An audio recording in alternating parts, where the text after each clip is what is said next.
Mitchell Sports Complex for today's game with the visiting Scots of Bonny Eagle High School and our own Scarborough Red Storm. The teams on the field tonight strongly advocate good sportsmanship and ask that you treat everyone with courtesy, cheer for your team and not against the other team, treat officials with respect, and use appropriate language and behavior. Please help keep our facility clean by following all facility rules. No pets on campus, no food, flavored drinks, gum, or sunflower seeds on the turf field, and please dispose of your trash properly. Remember, only game personnel are allowed in the playing area. Smoking is strictly prohibited at all Scarborough school facilities. And now, the starters for today's game.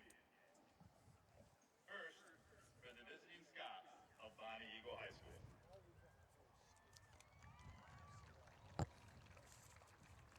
Number 3, a senior, Cam DeBerge. Number 5, a junior. Hey, and welcome in here to the MBR Game of the Week presented by OA on ESPN 970. Russ Thompson and Les Stevens, and beautiful night here from Scarborough High. We've got Bonny Eagle and Scarborough coming up. Les, two teams that got off to great starts last week. Scarborough with their kind of, let's call it an upset win at Portland, and Bonny Eagle cruise control, but these are teams that have played each other a lot the last couple of years and know each other really well. We're expecting a good matchup. They've played each other very competitively over the last several years. Of course, Bonny Eagle is a perennial power.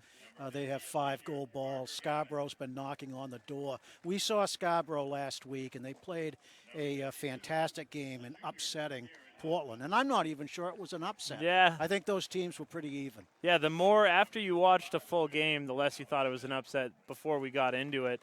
And less from talking to you before the game, I know that one of the big advantages that Scarborough has coming in here is that they have a size advantage, and they have it really at all 3 levels. Scarborough's got a huge team. Their line averages 254. Their backfield 205.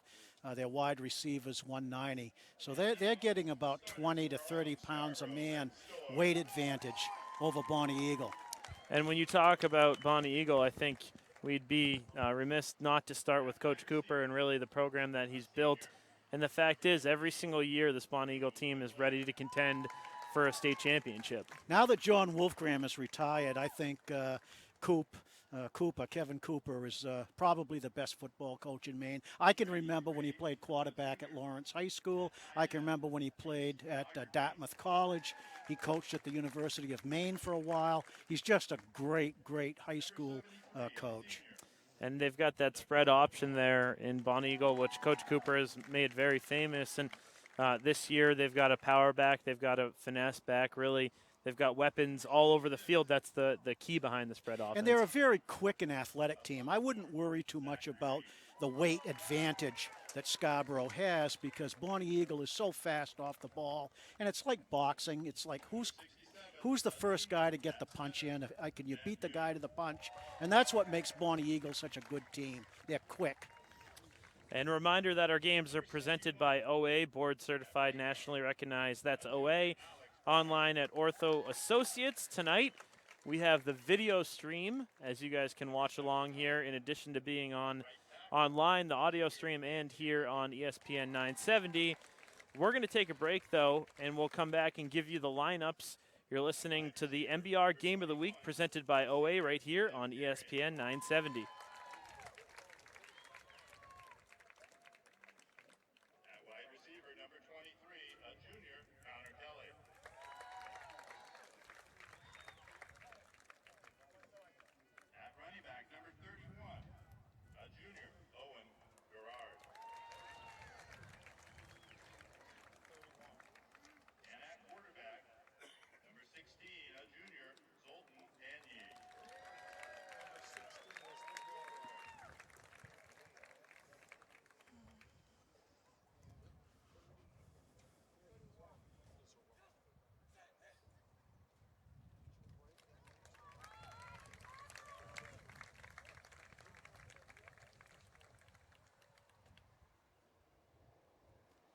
Hey, it's good we don't have the echo.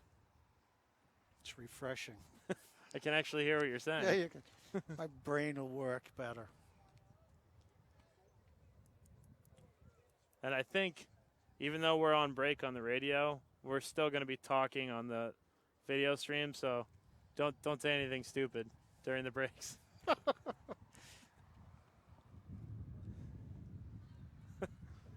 I'll probably be the person to say something stupid, so. Oh, you're the veteran. No. I'm the rookie. Yeah. I guess in this one instance.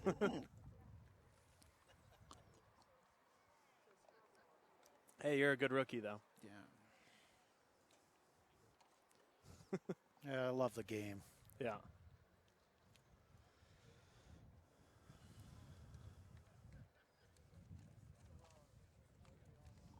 Yeah, let's see what this is going to be. Coin toss. Do you want to go through the lineups there? If I toss it, or you want me to do it? Do it.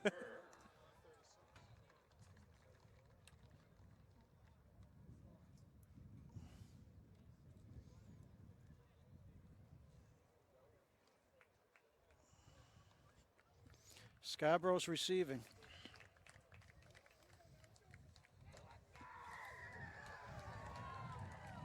Back here on the MBR Game of the Week presented by OA on ESPN 970. Just coming out of the lineups there, and it looks like Scarborough will receive first. The lineups are brought to you by Maine Athletic Fundraising. No risk, no upfront costs, and no minimums. Call Mark at 468-1759 and take the first step in reaching your fundraising goals today online at maineaf.com. And we've got the national anthem coming up here. And we will keep it right here for the national anthem.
Back here on the MBR Game of the Week, presented by OA on ESPN 970. Russ Thompson, Les Stevens. We've got Joe Carpini here with camera, and also Matty Beltwell, the producer, here tonight. And Scarborough and Bonny Eagle coming up momentarily. It'll be Scarborough to receive. And we got to see last week Scarborough, and really they settled more as the game went along. They didn't get off to the greatest start, but then that second half, I mean, they shut out Portland, and that defense really did come to play. And I know you were also really impressed with Panier, the quarterback. I was very much impressed with Panier. He took a beating last week, and he kept getting up. He showed great courage in the face of a really good Portland defense. That's the 1 weak link. I think their line allows rushes. Here we go. So we got Bonny Eagle kicking off here, and Scarborough will receive, going right to left. The ball deep back and taking it out to the outside and getting hit by quite a few there. It looked like that was Maxwell Tassi coming back. Actually, no, that was Connor Dudley, who had a pretty big game last week for Scarborough, and they'll come out from about the 25-yard line. They'll start. Thorne made that first kickoff hit for Bonny Eagle. He's a 225-pounder.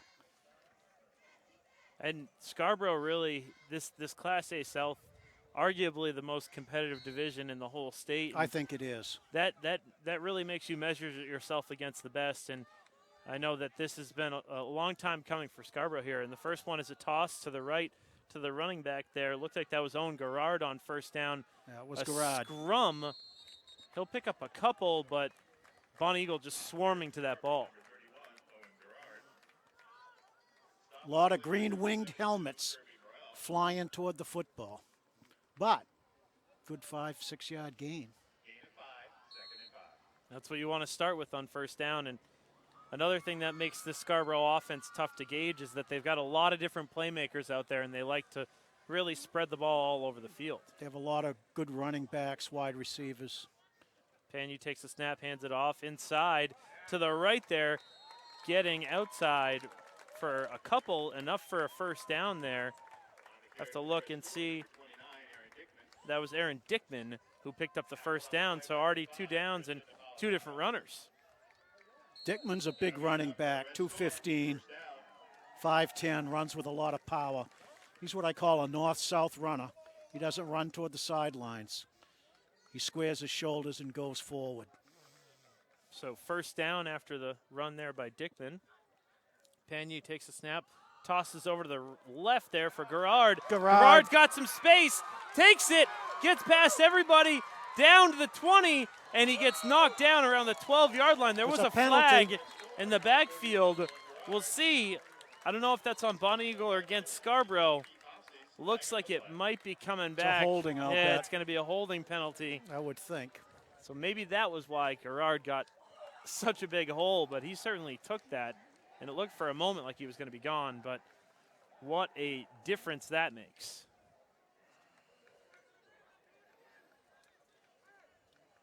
So it's going to be a hold on Scarborough. First down and long here coming up after they looked like they were going to get the ball inside the red zone. That creates a whole new dynamic for the coaches calling the plays. 1st and 15 is so different than 1st and 10, especially at this end of the field, because you only have 3 downs and you'll have to punt. So it's a whole new dynamic. So Panyu takes the snap, and he's going to drop back to pass here. Come down the left-hand side, just outside the reach there. That was Connor Kelly, who had a big game last week, but a couple yards in advance there of the deep ball. Connor Kelly, good Irish boy and a very good pass receiver. I think he had almost 50 receptions last year, and he's only a junior. Wow. He'll be coming back, as will most of this Scarborough team.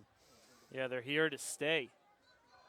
So Scarborough looks to improve upon their 1-0 record. Second down and long after the holding penalty on this series. Panyu hands off. Oh, that got stuffed. Took himself, faked the handoff, and he's going to lose a couple there on second down, bringing up a long third down coming up.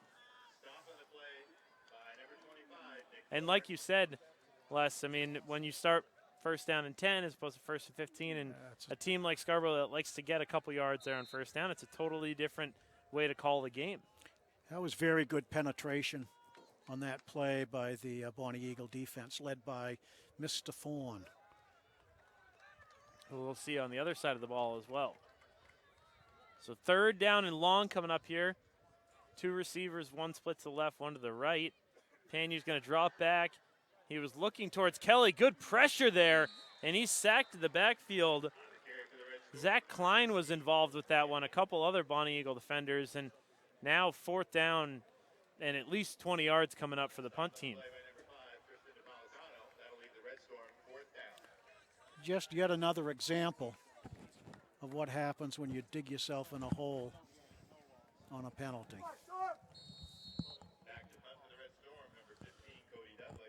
So Dudley punting. A couple Scots back. Thaberge. And that one is picked up by Sprague, who goes to the left-hand side. He's got some space, pulls it back, gets at least 15 more yards than he thought at first. And that's inside the 35-yard line. Terrific field position for Bonny Eagle. Sprague is a great breakaway runner. He had 3 long punt and kick returns for touchdowns last week. And he's their speed guy, their finesse guy. They'll alternate him with Thorne. Thorne for the power, Sprague for the speed and finesse. And both of them are juniors, so I'd expect to see them again next year as well. And the quarterback back there, Cam Day. And Day keeps it. Sticks with Day, and he can move as well, picks up. And he's still on his feet now. First down, and right around the 20-yard line he takes it down too. The spread offense that Bonny Eagle runs is so much better when you have a quarterback that can really run the football. And this kid, Cam Day, can do that. Yeah, because then you give yourself 2-3 running options. Day takes it, throws out to the right, picks up Thaberge there, and he gets tackled in the backfield. Great coverage, open field tackle. Whole host of Scarborough tacklers over there, well covered. And it looks like that was Eric Quirk who came up and just wrapped up the legs there of Thaberge. So that's a big first down play for the Scarborough defense. Now Bonny Eagles got 3 receivers bunched to the right. Thorne is in the backfield with Day. Day fakes the handoff and gets jacked up the middle. Very strong tackle there. Dickman, I think. That was Dickman that came up, and that might have lost a couple yards, maybe back to the line of scrimmage.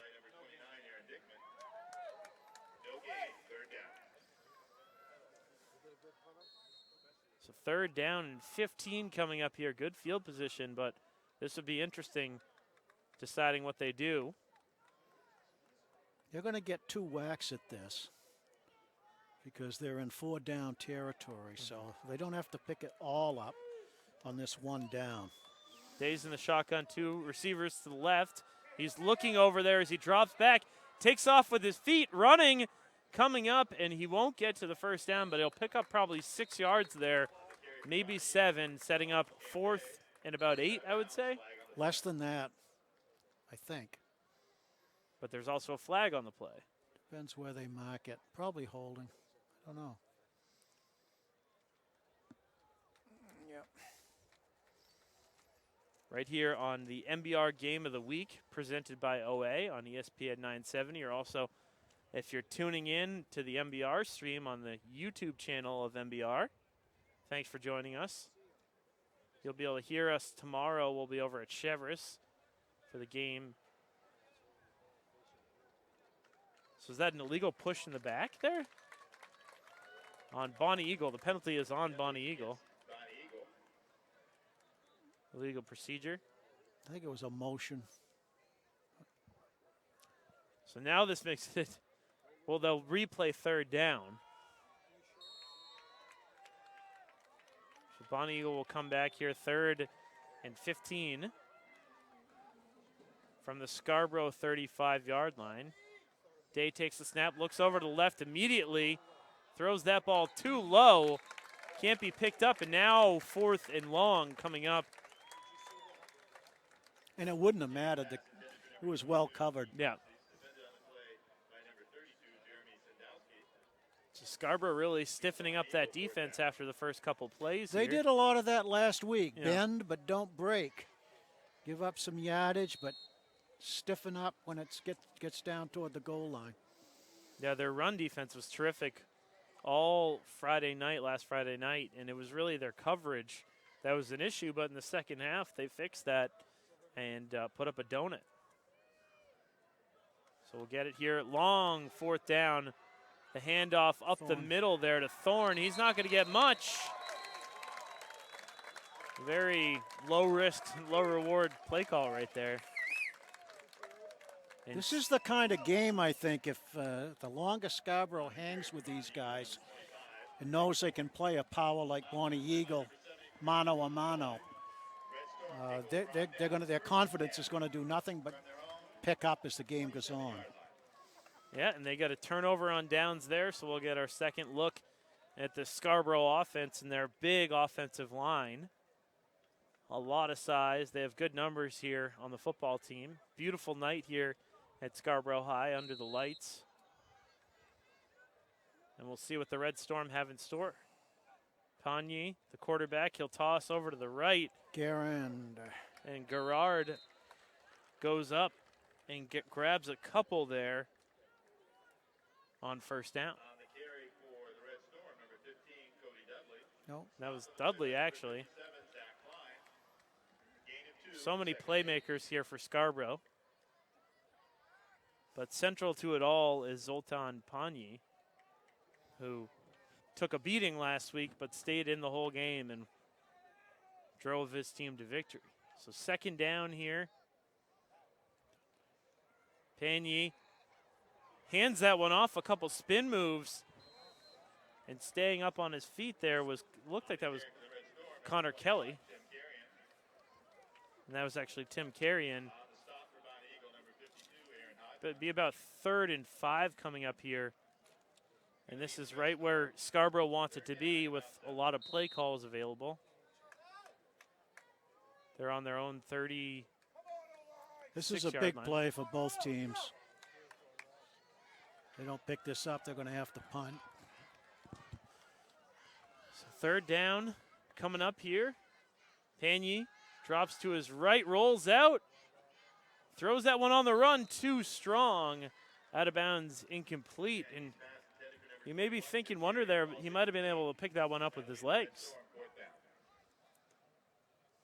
But this is not 4-down territory. They're at their own 35-yard line, and the punt team will come out. As Cody Dudley will punt this one away. I look for the line play and how the lines fare against each other, offensive line versus the defense. And I would say it's pretty even thus far. Neither team is pushing the other around. So the punt comes up here for Dudley. Strong punt. Fair catch called and caught there by Sprague. And Bonny Eagle will have the ball at the 44-yard line, their own 44-yard line. So not as good a position, but still pretty good field position to start a drive off from. I think most coaches will take it on the 45. Yeah. That's 55 yards. That's a short field. Welcome back to the Mechanic Savings Bank broadcast booth. You're looking live from the Mechanic Savings broadcast booth here tonight from Scarborough High, and a really good crowd here tonight, as I think people here in Scarborough realize that they've got a good football team to watch this year and coming out in droves to support them.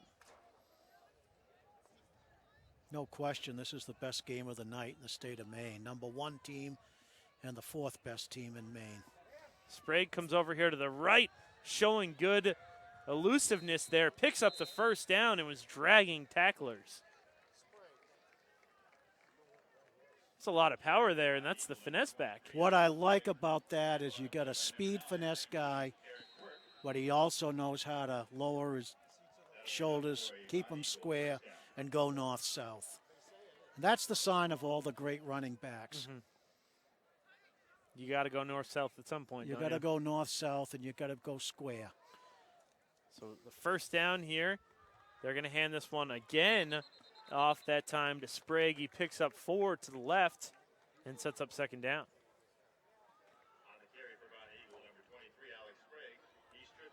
And right now, at least the last couple of downs, it's Bonny Eagle winning that battle of the trenches, opening up some space. They make you defend a lot of geography. That's the spread offense. East to west, north to south. You got to cover a lot of geography when you play Bonny Eagle. We got 4.5 minutes to go here in the first quarter. Still 0-0 on the MBR Game of the Week presented by OA right here on ESPN 970. And the throw over there to the left, caught in traffic, picked up for a big first down there, gain of about 15, all the way down to the Scarborough 30-yard line. Very simple play, a slant pattern. Depends on quickness. That's a Patriots bread and butter right there. Slant pattern over the middle. Was that Cam Thaberge or was that Julian Edelman? Whoever it was, they take punishment. Thaberge is a great athlete for these Scots. They like to line him out on the boundaries. He's in motion now. The Sprague. pass out of the backfield to Sprague. Sprague makes a couple people miss, and really that cutting ability and how fluid he is. He's very, very quick and nifty on his feet. Complete to number 23, Alex Sprague. He stopped on a play by number 30, Anthony Seminole. He runs in an easy style. Gain of about 3, 2nd and 7. Makes it look easy. Some people pound and other people glide. He's a glider. And now they've got two backs in there, Thorne and Sprague, on either side of Day, the quarterback. He takes the snap, fakes the handoff, slips, and falls there on 2nd down, gets right back to the line of scrimmage, but should set up, I think, 3rd down and 4 here coming up. By number 31, Owen Farrar. And we'll get a timeout taken here on the ESPN Game of the Week on ESPN 970, and we'll step aside here quickly, and we'll come back with more football.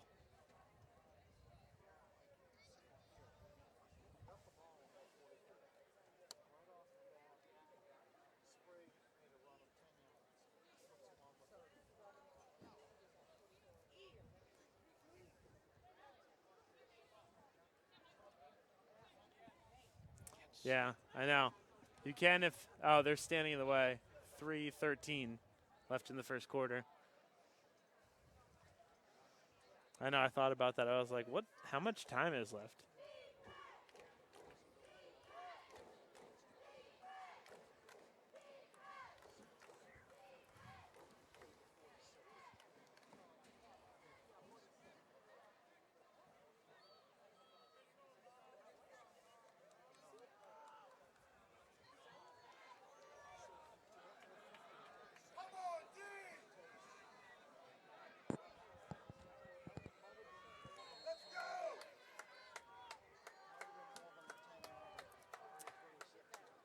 Back here on the Game of the Week, 3rd down, and Day takes it himself up the middle, and that looks like it'll be good for the 1st down. Strong up the middle, or maybe it's going to be right down to Close, it's close. They have 4th down signaled up there. Yeah, that can't be more than A foot, a couple a yard, feet. a yard. Okay, so 4th down and short. That was a quick burst there by Cam Day.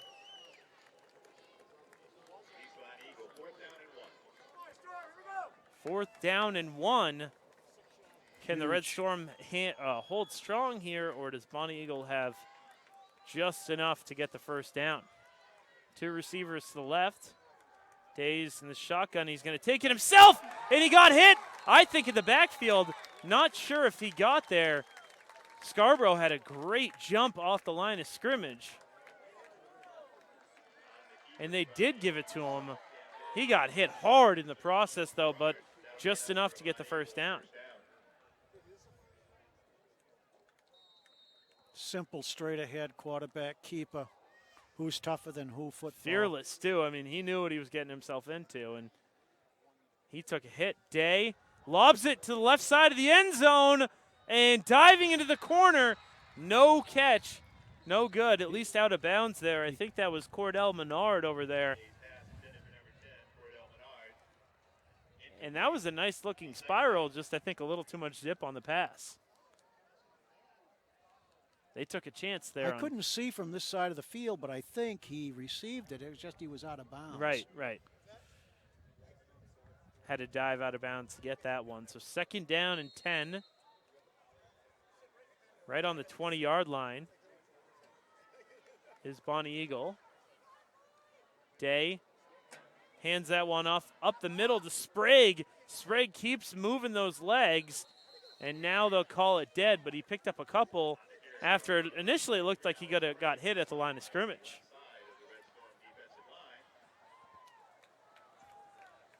So that'll bring up 3rd down here and about 6 for Bonny Eagle as they continue to move down the field. 1:30 to go in the first quarter, still scoreless. The pass out wide and almost picked off. That was well covered. But great coverage there. The Burrs caught it, but he was immediately tackled. It looks like that was Connor Kelly. 32. Jeremy Sandrowski actually in coverage there. He almost picked the pass off out wide. And Thaberge took a big hit, and that's a loss of a couple yards, bringing up a 4th down and long here for Bonny Eagle. Whoever's scouting for Bonny Eagle did a heck of a job. That play was totally red. Totally red. Scarborough defense again impressing here. We'll see if they can hold here on 4th down. Day takes a snap. He looks to lob in the back of the end zone. It's caught and touchdown over in the corner. The lob pass over to Menard. 6-0 Bonny Eagle.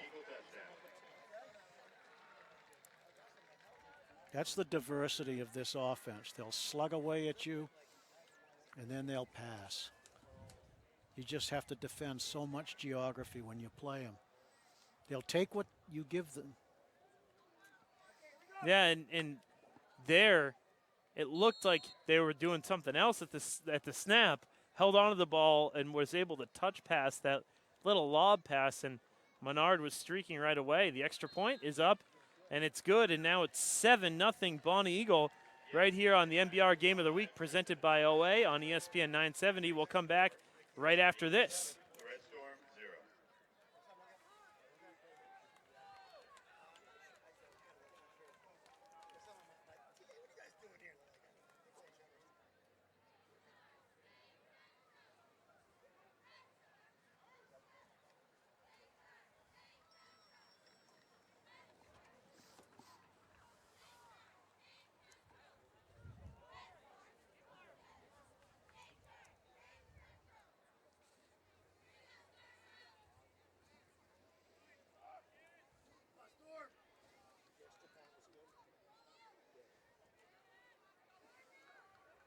Received the kickoff for the Red Storm, number 15, Cody Dudley, and number 31, Owen Garrard. Kicking off for Bonny Eagle, number 5, Kristen Napolitano.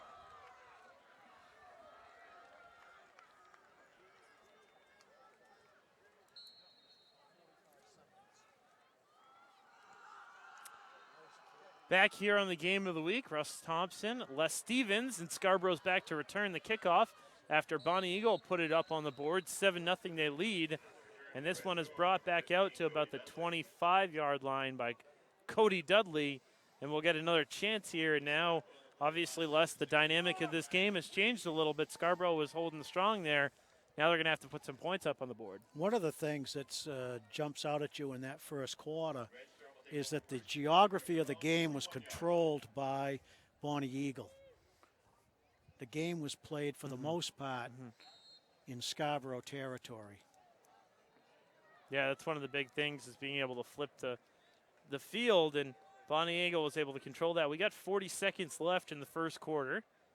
Pagny, the quarterback, drops back, throws over to the right, and that one is picked off along the sideline, taking a chance. I think that was Cam Thaberge over there who read that pass, and now we're getting into a sort of a danger zone here right after they put 7 up on the board. Bonny Eagle in great field position once again. And that was an aggressive play call right there. It looked like he was open, but Thaberge was just waiting there, ready to pounce. Thaberge is a great athlete. Yeah. He was right where he should be. And he picks that one off, and he's a small guy, goes about 160. But that just shows you small guys can. There's a place for them in this game. A lot of heart, tough little athlete. Day has some trouble with the snap there, and he gets tracked down in the backfield, bobbled it with his fingers, and he was grabbed down there. It looked like that was by Reese Lagerquist, who got in the backfield. So I don't know what, that wasn't exactly a bad snap. I think it just kind of was spinning a little bit on him. If you don't execute, Scarborough will make you pay. And that was the case on that play right there. And that's the end of the first quarter right here on the NBR Game of the Week presented by OA on ESPN 970. We'll step aside for a quick break. We'll come back with the second quarter. Don't go anywhere.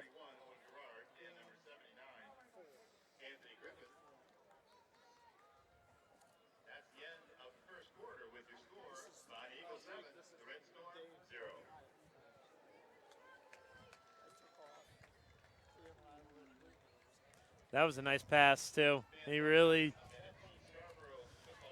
I thought they were going to get that blown up, and then he kind of pump faked and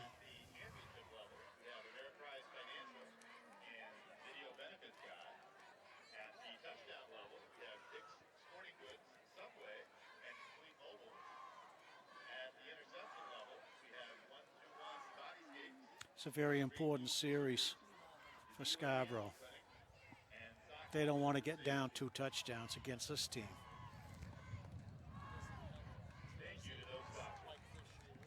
back here on the MBR Game of the Week presented by OA on ESPN 970. You're also watching on the MBR video stream online on the YouTube channel. And we are starting the second quarter right now, and it's Bonny Eagle leading 7-0, controlling most of that game. And Les, you just said it, really important series here coming up for the Red Storm. Very important for Scarborough. They don't want to be down 2 touchdowns to Bonny Eagle. And Bonny Eagle drops back to pass. Day, and that one was almost picked off right through the fingertips there of Owen Gerard. And I mean fingertips. He almost took 1 step to go the other way for 6 and then dropped the pass. Both teams are playing good pass defense. Several balls that were intercepted, or could have been intercepted.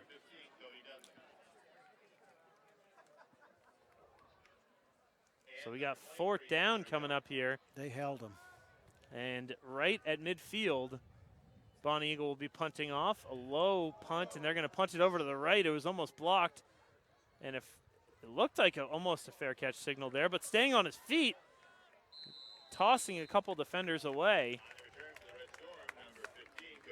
And that was Cody Dudley back for the Red Storm. And now they're going to have quite a bit to go here from their own 15-yard line at the start of the second quarter.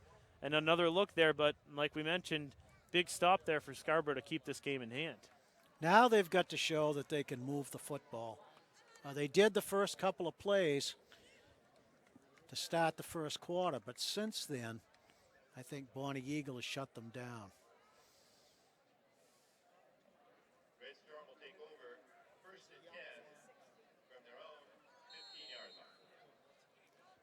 So from their own 15-yard line, the last time Scarborough had the ball, it was an interception on the first down of that series. So we'll see what they got here. The toss to the right, blocking out front.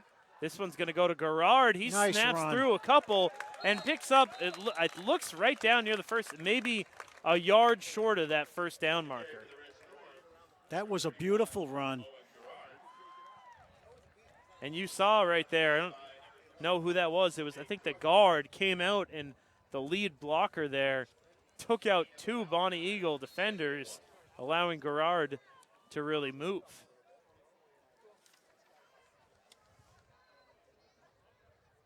So we'll see here, still second down. And Panye short. hands that one over to the left. That was Tim Carrion. And he'll pick up the first down. And they'll move the chains here with Scarborough. 2 runs to start this one off. After the last series, they had a unsuccessful pass through the air.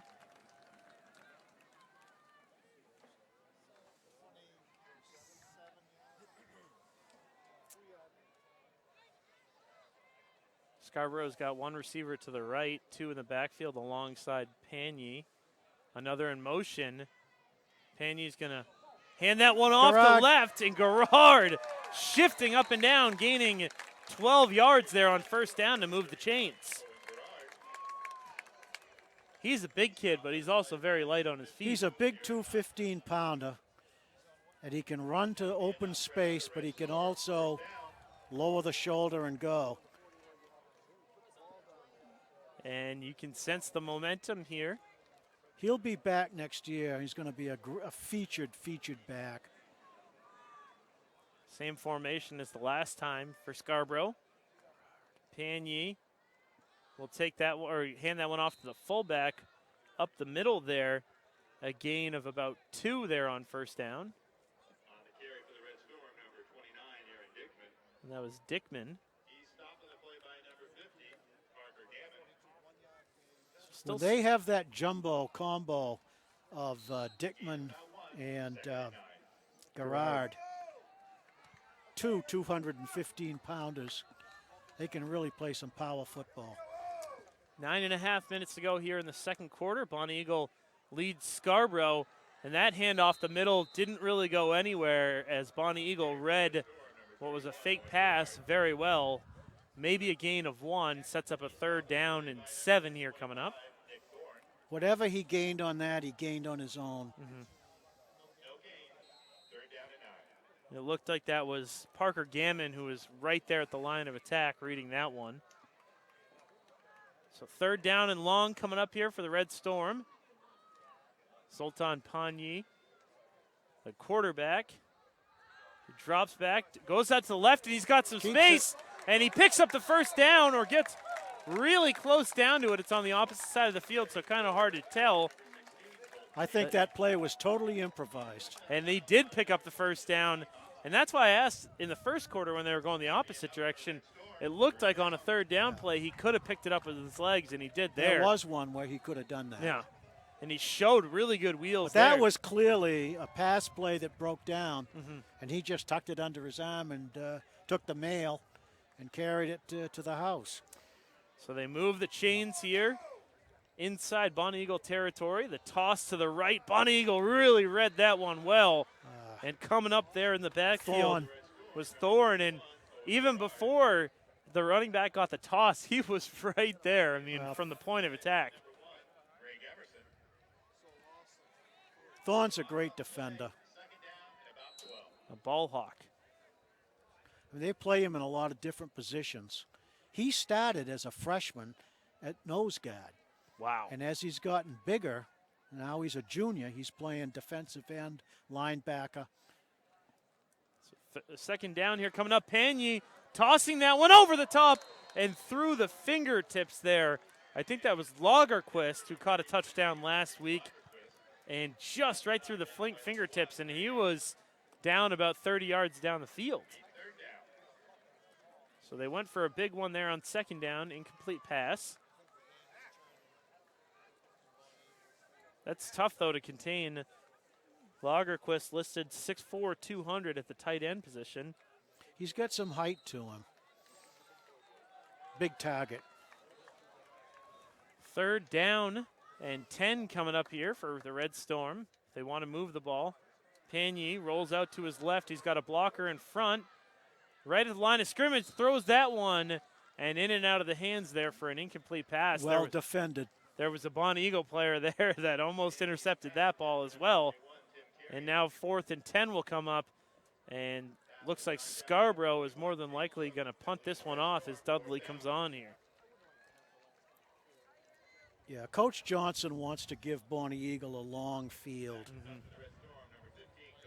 I think you can tell he's got a lot of confidence in his defense.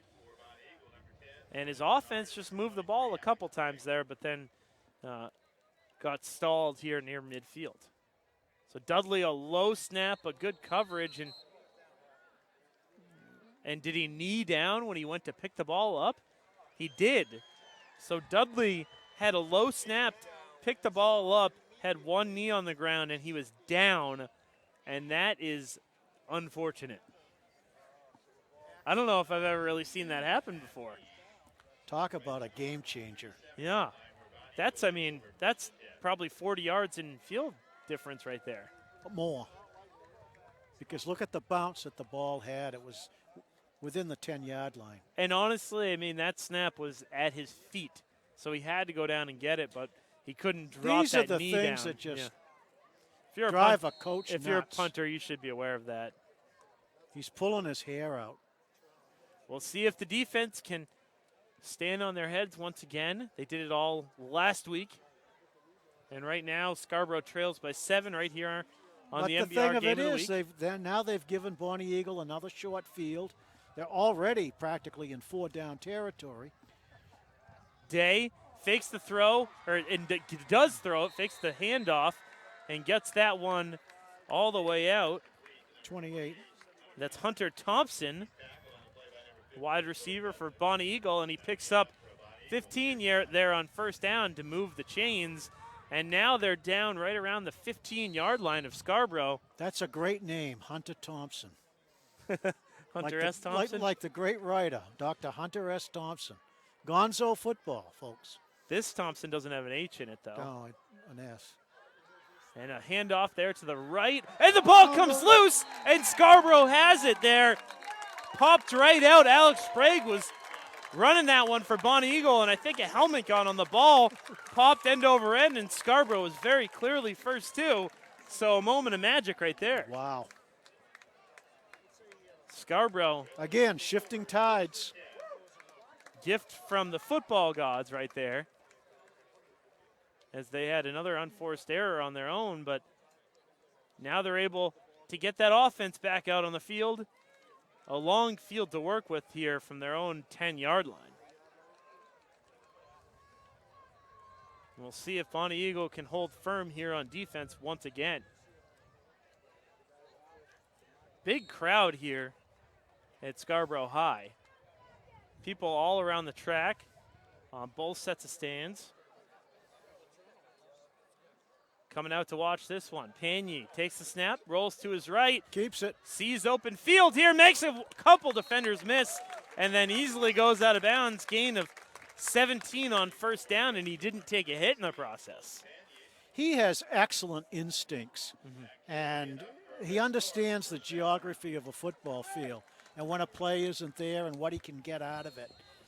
You know, he's got eyes and a feel for the game. Some of that stuff you can't teach. He just has a feel for it. Zoltan Pagny, one of many juniors on this Scarborough Red Storm team. Pagny rolls to and fakes the handoff there and does hand it off on first down. That one right up the middle to Gerard, who gains a couple, but a little bit more trickeration there by the Red Storm. Both these teams running a spread option with a lot of different looks. Do you think Coach Johnson has learned a couple things from Coach Cooper over the years? I'm sure. And probably vice versa, too. Everybody has. Yeah. So second down and 6 here. And a toss over to the right to Gerard. Almost got blown up big time in the backfield. Gets it back to the line of scrimmage, but no gain. Excellent penetration. Yeah, I mean, they read that before he even had a chance to catch the ball. Gammon has great pressure there. The way to stop a great runner is to stop them before they get going. Penetrate and make the tackle inside the line of scrimmage. And that's exactly what Bonny Eagle did. Third down and 8 coming up here. Russ Thompson and Les Stevens on the MBR Game of the Week, presented by OA right here on ESPN 970. Pagny rolls to his left and throws that one along the sideline. Nice juggled. catch. And they do get the catch there along the sideline, and that's good enough to move the chains. That'll be enough for another Red Storm. First down. The Red Storm able to move the chains here, and that was an accurate throw on the run there by Zoltan Pagny. I think that's a game plan here by the Red Storm. Get him moving out of the pocket. They've got a couple receivers to the right, one to the left. A back in motion. They toss it to that back. It's Gerard. Oh, look at that. He gets to the second level and knocks the Burrs right what off a beautifully his feet. executed play. He has a lot of power when he gets going. The pitch was perfect. The runner was in the perfect position. The guards were pulling. And Owen Gerard, 6'1", 215 pounds. And Camp the Burge felt every single pound of that. And that was a beautifully executed football play right there. Yeah, they gained 7 there on first down, so sets up second down and 3. Pagny fakes and Gerard. he does hand it off up again to Gerard. Makes a couple people miss, comes down along the end or the sideline here, gains 20 yards there and moves the chains. And once again, a couple broken tackles there to keep that play moving. I think what you're seeing is the discovery and the emergence of a truly gifted running back. And I think and they're not doing it just against any team. They're doing he's doing this against the best football team in the state of Maine, in my opinion. Yeah, the #1 team in your top 10. Les Stevens, also known as Speed on MBR. Why don't we run through your top 10 right here while we have a timeout? Speed. I've got Bonny Eagle #1. Thornton Academy a close 2. You've got Brunswick 3rd, Scarborough 4th, Portland, who played Scarborough tough last week, 5th, then Skowhegan, then Wyndham, Biddeford, Brewer 9, and Wells #10. So we have the pleasure here tonight of having 2 teams in the top 4, and I think we had the chance last week to see Scarborough, and we have them again. And I mean, could you open up the season tougher than Portland, then Bonny Eagle? But they've certainly shown that they hang with both these teams. And we've been lucky to cover such great football games. I mean, we saw Portland last week, Scarborough 2 weeks, Bonny Eagle. I mean, we're seeing the cream of Maine high school football. And couldn't ask for a better night. Oh, it's beautiful. We'll have to revisit this night in a couple weeks when fall truly comes. But for now, it's beautiful here at Scarborough High. Pagny rolls, eludes one tackler, stays on his feet. He's going to throw that one and complete it for about 6 there. Down, I believe that was to Dickman, his fullback. And he was in the backfield, and Bonny Eagle almost had him wrapped up for a big loss. That's called pulling it out of somewhere. They gain 8 there on first down. So it was a broken play. He made something out of it. And it looked like, I mean, if he went down. It was close to a holding. Yes, it was. Up here. And that would have been a 10, 15-yard sack there. Pagny lobs it over to the right, and that one's in and out of the fingertips there of Connor Kelly. And there's a flag down. So wonder if there's and this might be an offensive pass interference because Bonny Eagle is clapping. But Kelly had that one right through his fingertips. And if he caught that, he would have coasted right in the end zone. That was catchable. It was a catchable football. Yeah, so maybe that's why Kelly was open there. He must have pushed off the defensive back for Bonny Eagle, and that's a killer call. 15-yard penalty. What was 2nd down and 2 now becomes 2nd down and 17, and changes the play call quite a bit. So the Red Storm will have 2 receivers to the left, 1 to the right. Gerard's in the backfield. Pagny rolls out to his left. There he goes. Keeps it on his legs, picks up quite a few there on 2nd down, and rolls right out of bounds. Probably picked up 8 yards on that, I'd say, roughly. Probably about 3rd and 8 coming up here, I would estimate. Certainly now probably approaching that 4-down territory. 9, 3rd and 9, a long 9. So the Red Storm trying to get their first points on the board here, as Bonny Eagle scored first, courtesy of a Cam Day touchdown pass to Cordell Menard in the back of the end zone. On 4th down and 10, that was. We've got a 3rd and long coming up here. Scarborough trying to really make a statement here in week 2 after making the biggest statement in the state last week. Pagny rolls to his right this time, good blocking, and throws that one on the ground there towards the feet. Sprague blocked it. Oh, he must have got a hand on it. He penetrated. I was wondering why it just went right down. And now 4th down coming up. And we'll see. Yeah, it looks like the punting unit will come out here.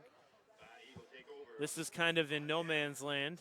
35, they're at the Bonny Eagle 35. But if they get a good punt off here, they can really pin the Scots Steep at their own end. They have the ball. Oh, that was 4th down. Yeah.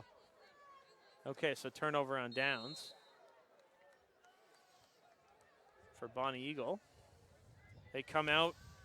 Hey, it's just as good of a punt. They get the ball at their own 35-yard line anyways. Oh, yeah. So Bonny Eagle looking to add here. They they lead by 7. The handoff to the left. Sprague. And getting on. Sprague eludes a couple. Stays on his feet somehow. Oh, my and God. Now he's bringing it upfield. And I don't think anybody's going to catch him. And now they do. Coming down there. Great tackle to avoid what would have been a touchdown by Eric Quirk. But Sprague was tackled in the backfield, somehow got through about 5 or 6 defenders and broke it up the field for, 50 yards? Again, the coach is tearing his hair out. He was tackled. You have to wrap them up and bring them down. Yeah, and Sprague, I mean, one of the defensive linemen for Scarborough had him in his hand and was able to get out of it. They hand this one up to Thorne up the middle. He stays on his feet, breaking tackles, still on his feet, down, and the ball comes out but goes out of bounds. Somebody's hurt. And that might be Thorne that's down. Number 10. No, 25. It's Thorne. Thorne. And it looks like it was his shoulder. He took shoulder or collarbone or something. Quite a few tackles, but then when he finally did get taken down, took a hard hit there. So that has got to be unfortunate, and you think that's huge. It's like losing 3 guys because he plays offense. He's probably their best defensive player. He's on kickoffs. He seldom comes off the football field. Yeah, the junior linebacker, running back. And usually they'll rest those guys at least on the kickoff teams, but I noticed, Cooper's got him right out there even on the kickoff, so he seldom comes off the football field. This is huge if it's a serious injury. And unless it does look like it's a serious injury. And with this, I think it was the shoulder because he's holding his shoulder down there. Yeah, shoulder. From what I know about shoulder injuries, those are not things that get better right away, and this could probably be something that he might have to deal with for the rest of the season, play through that. And we will step aside here. We'll take a 1-minute break on the MBR Game of the Week presented by OA right here on 970 AM ESPN. 7-0 Bonny Eagle leads Scarborough. We'll be back right after this. That's costly. Yeah. I think maybe more so on defense than offense because offense they've got Sprague, but like you were saying, he seems to be making plays every time on defense.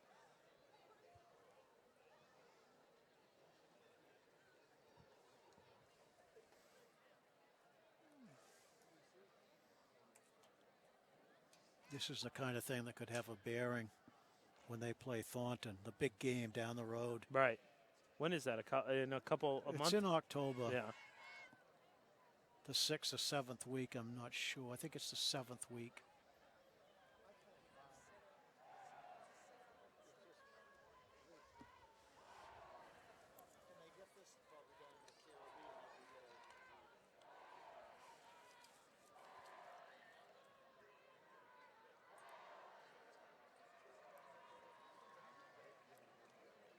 And back here on the MBR Game of the Week presented by OA on ESPN 970, Russ Thompson, Les Stevens. We've got Joe Carpini here running the camera. And you can follow along on Twitter. Check out MBR Radio on Twitter, and you can see the sideline video updates. MBR has games all across the state this year. So stay tuned for all that, and thanks for checking out the video stream. If you're driving around right now, check us out online, and you can watch this one the second half. And we are back here after the break, and still down on the field is Nick Thorne, and we were talking about it last, and he seems to be a very central figure for this Bonny Eagle football team. And it's such an unfortunate injury in that I don't think after initial contact he was injured. It was one of these things where his heart, he's a great courageous player that plays with great heart, second and third effort, didn't want to go down, and it was his second and third effort, I think, where the injury occurred. Yeah, and this is certainly serious. He's been down for a couple minutes. It looks like they just motioned to go get the stretcher, so maybe some sort of a neck injury involved in there. That's usually what they go to. But certainly the whole Bonny Eagle team right now on one knee, and everybody here kind of holding their breath as Nick Thorne is sitting down. And like you mentioned, at first it didn't look like there wasn't a big collision or anything like that. He wasn't hurt on the first contact, but his feet kept going. He kept digging for, yards after what we call yards after contact. Mm-hmm. And it was at that point that I think by not going down, second and third and fourth guys came in and hit him, all legitimate because the whistle hadn't blown. And it was on those second and third and fourth hits that the injury occurred. And now we just saw the Bonny Eagle team walk off the field and go over to their sideline. And same with Scarborough. So we are probably looking at a little bit of a delay here as they get Nick Thorne onto the stretcher. The stretcher's being rolled out as we speak. You just hate to see this. Yeah, no, I mean, and especially to a kid like Nick Thorne, like you mentioned, that's really been playing for this Bonny Eagle team for so many years in so many different positions, playing on kickoff, kick return, defense, offense. This is one of the guys, I know that Coach Cooper has built up tremendous depth within his program, but this is probably one of the guys that he always counts on being there. Yeah.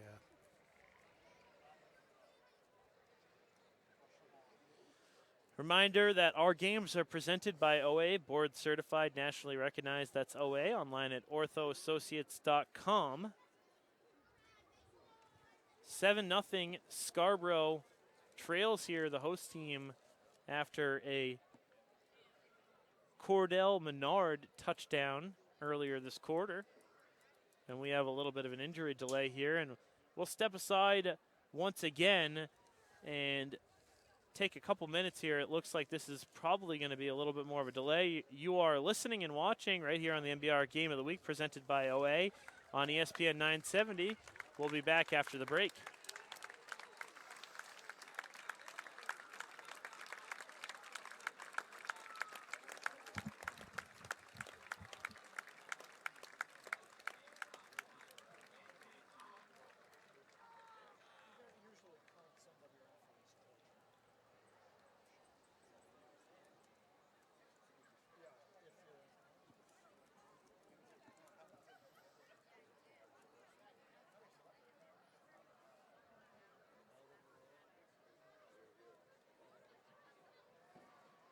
Nice gesture. All the Scarborough players are going over and showing their respect for a great football player.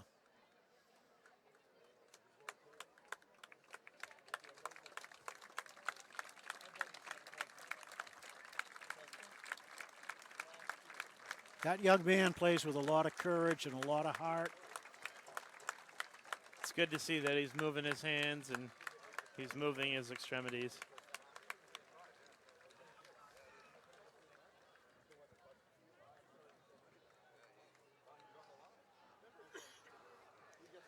Back here on the Game of the Week presented by OA on ESPN 970. Russ Thompson, Les Stevens, and a good sight there, Les, during the break. Nick Thorne was able to get up, and the Scarborough players went over and really showed their appreciation to Nick, and he was able to get up and move and kind of move his arms and stuff. So certainly not the worst thing in the world in terms of an injury, but serious enough that he had to come off for a stretcher.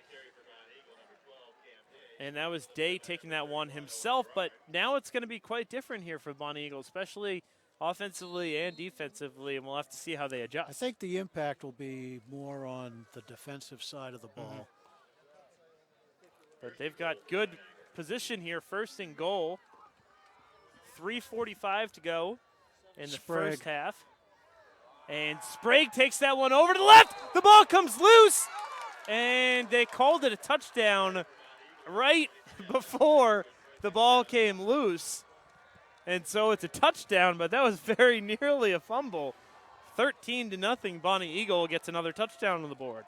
It's a good thing that field wasn't a few yards longer for Bonny Eagle. It's good that they don't have replay here, too, because I think that was pretty close. The call on the field stands, and 13-0. Sprague going to the left there on the toss and was just able to get the ball over the goal line. So coming in here, I believe that is Christian Napolitano. His extra point is up, and it's good. And 14-0. Bonny Eagle comes right back after the injury timeout. Doesn't really waste any time, and Sprague was able to get it over the goal line there. And now they've got themselves a 2-touchdown advantage. And with the way their defense has been playing, Scarborough's really going to have to get things going here. It's tough to come back 2 touchdowns on Bonny Eagle. But we'll see. They're going to have to make some adjustments here without Thorne on that defense. But I think Bonny Eagle is always well equipped to deal with injuries. Next man up. Coach Cooper, longtime coach there. And they do it the right way. I mean, they build that program from the 4th grade on with all their youth programs. And they all know what the job is, so that the time that they get to high school, they can get right in and get to work. Exactly.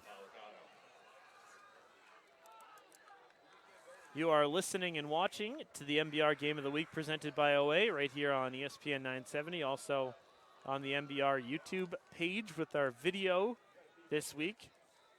We've got Joe Carpini working the video. And Bonny Eagle with the 2-touchdown lead. 3:40 to go here in the second quarter. Under the lights at Scarborough High. Napolitano will be make the kickoff here. Gets good contact in that one. Good all the way down. That's to Dudley. And Dudley breaks right through. Takes it to the left. It's only him and the kicker. And he has gone down to the 20, to the 10, untouched. That's right what they needed. Scarborough comes right back on the kickoff. 100 yards down for 6 points. Wow. Wow. He went into a swarm there, and then when he popped his head up, and it was him, and he was gone. And, I mean, by midfield, he had left everybody in the dust. Guess who covers the middle where he ran? Thorne? Yes. That's where Thorne lines up. It honestly was like he went into a tunnel and came out and everything opened up for him. So going all the way there, junior Cody Dudley showing the Jets and giving another Scarborough one of those great juniors. Exactly what they need. I mean, could you ask for something more? It's like a shot of adrenaline. Scarborough, every time that you think maybe they're punching a little bit up on their weight, well, they come did the right same back. thing last week against Exactly. Portland. They hung around and then won it in the 4th. So Scarborough comes back strong, makes this one 14-7 right here on the MBR Game of the Week presented by OA on ESPN 970. We'll be back in 1 minute from now. Don't go anywhere. Wow.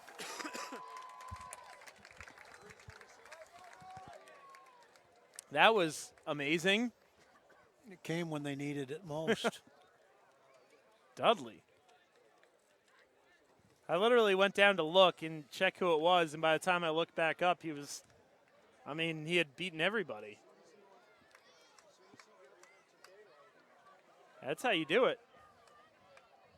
Once you get through that wall, that's all she wrote.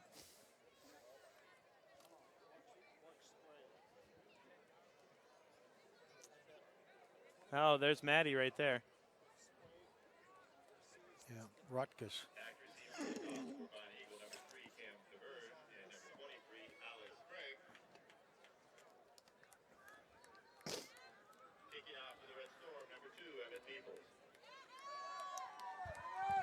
Back here on the MBR Game of the Week presented by OA on ESPN 970. Reminder, if you guys want to follow up on the latest, follow MBR Radio on Twitter. Right now they are on the sidelines, so you can get up close photos. You can keep track of all the broadcasts across the state. So check them out on Twitter, on MBR Radio. You can look up MBR, mbr.org, or on the YouTube channel where we're streaming right now. This kickoff bounces up over the top. Sprague. It's going to come out to the 20. Touched that one off his fingertips, and that bounced out the back of the end zone. And now, I think, Les, for the first time in a little bit here, momentum shifts back to Scarborough. They like to steal momentum and then give it back and then steal momentum. But we'll see what happens. We'll see if they can sustain it. And see how this offense adjusts. Because not only is that one of the better runners, but that's one of their better blockers. I mean, I think he might not show up on the stat sheet as much as he really means to this team. Talking about Nick Thorne, who was carted off earlier this quarter for Bonny Eagle. Day takes this one up the middle, makes a couple miss, and takes that one strong. A good pickup on first down. Good hard hit by Garrard. So good start. But 9 yards down the field. And they leave themselves only a couple here on second down. Bonny Eagle gets right to it. They've got two receivers to the right, one to the left. Sprague in the backfield. He takes this one over to the right and gets tracked down. And I think he got right back to the line of scrimmage. No, he did gain the first down. Gained a couple and moved the chains. That's all he needed. So Bonny Eagle. You get the feeling with Sprague, it's like a time bomb, ready to go off. He could break one at any time. You mentioned it earlier. It's the yak. I mean, after contact, that's what really I think makes him special. This one, Day keeps it himself, goes over to the right. Good coverage once again. Scarborough, it seemed like 3 or 4 defenders were in that backfield. They did not gain much, if any.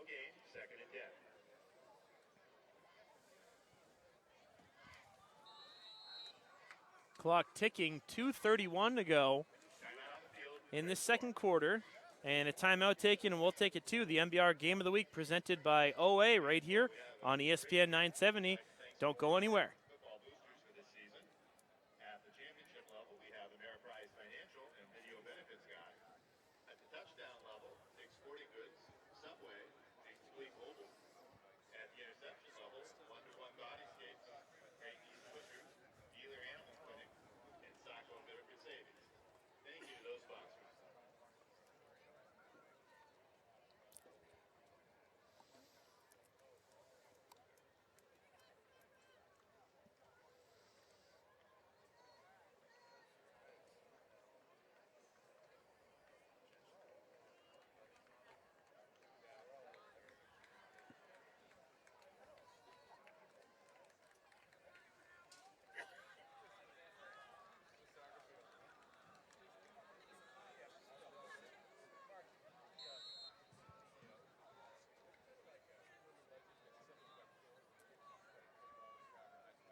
Back here on the MBR Game of the Week, second down, and Day took that one himself over to the right, and he gained, I think, 5 or 6, setting up a short 3rd down and 4 coming up here.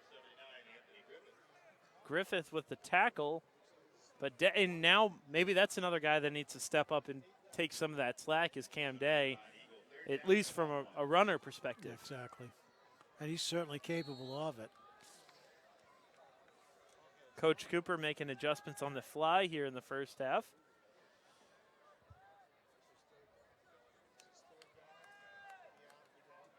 So we'll see here, 3rd down and just a couple coming up for the Scots.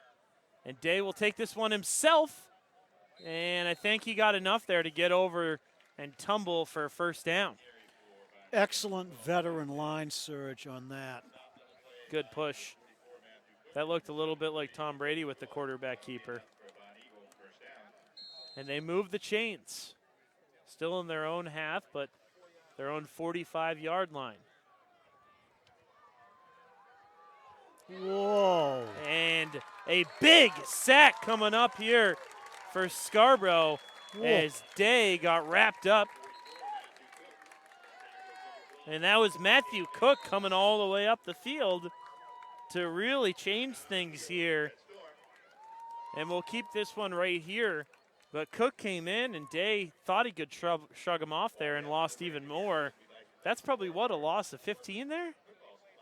Maybe 12? Yeah, maybe more, yeah. So second down and long for Bonny Eagle.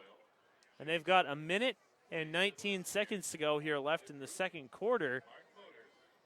That probably changes things here. You don't want to really take any chances with this down and distance with not a lot of time left here in the first half. No, because they're going to be receiving the kickoff to start the second half. Right here on the MBR Game of the Week, Russ Thompson, Les Stevens.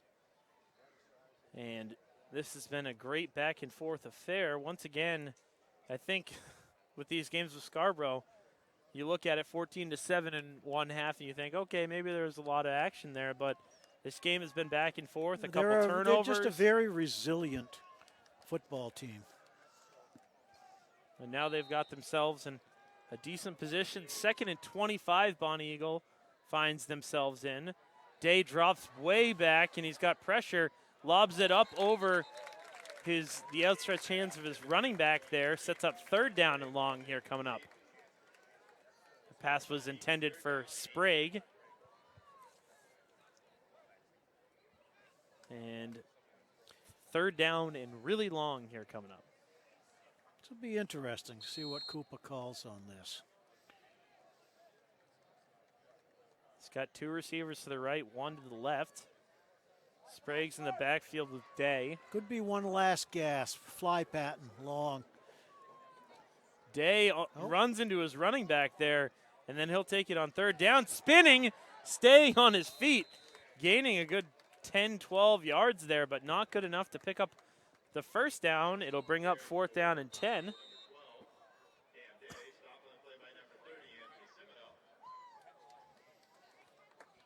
So fourth down and 10.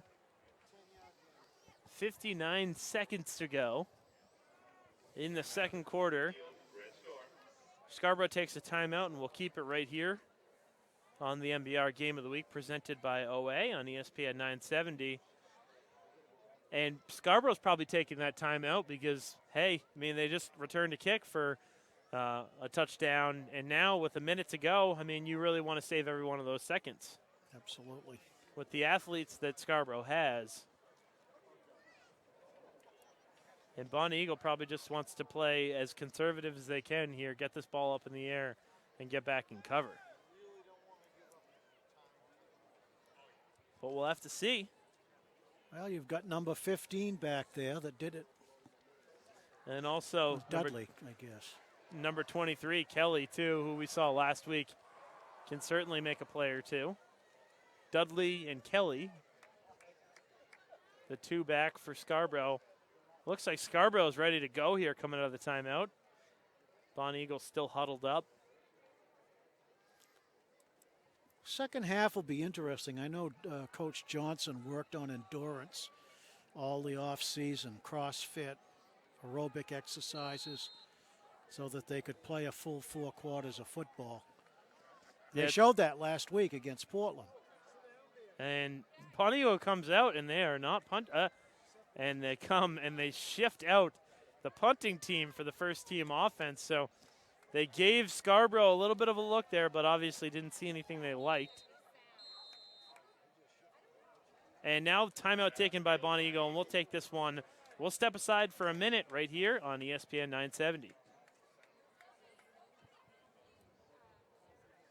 Really? They both take a timeout right after each other?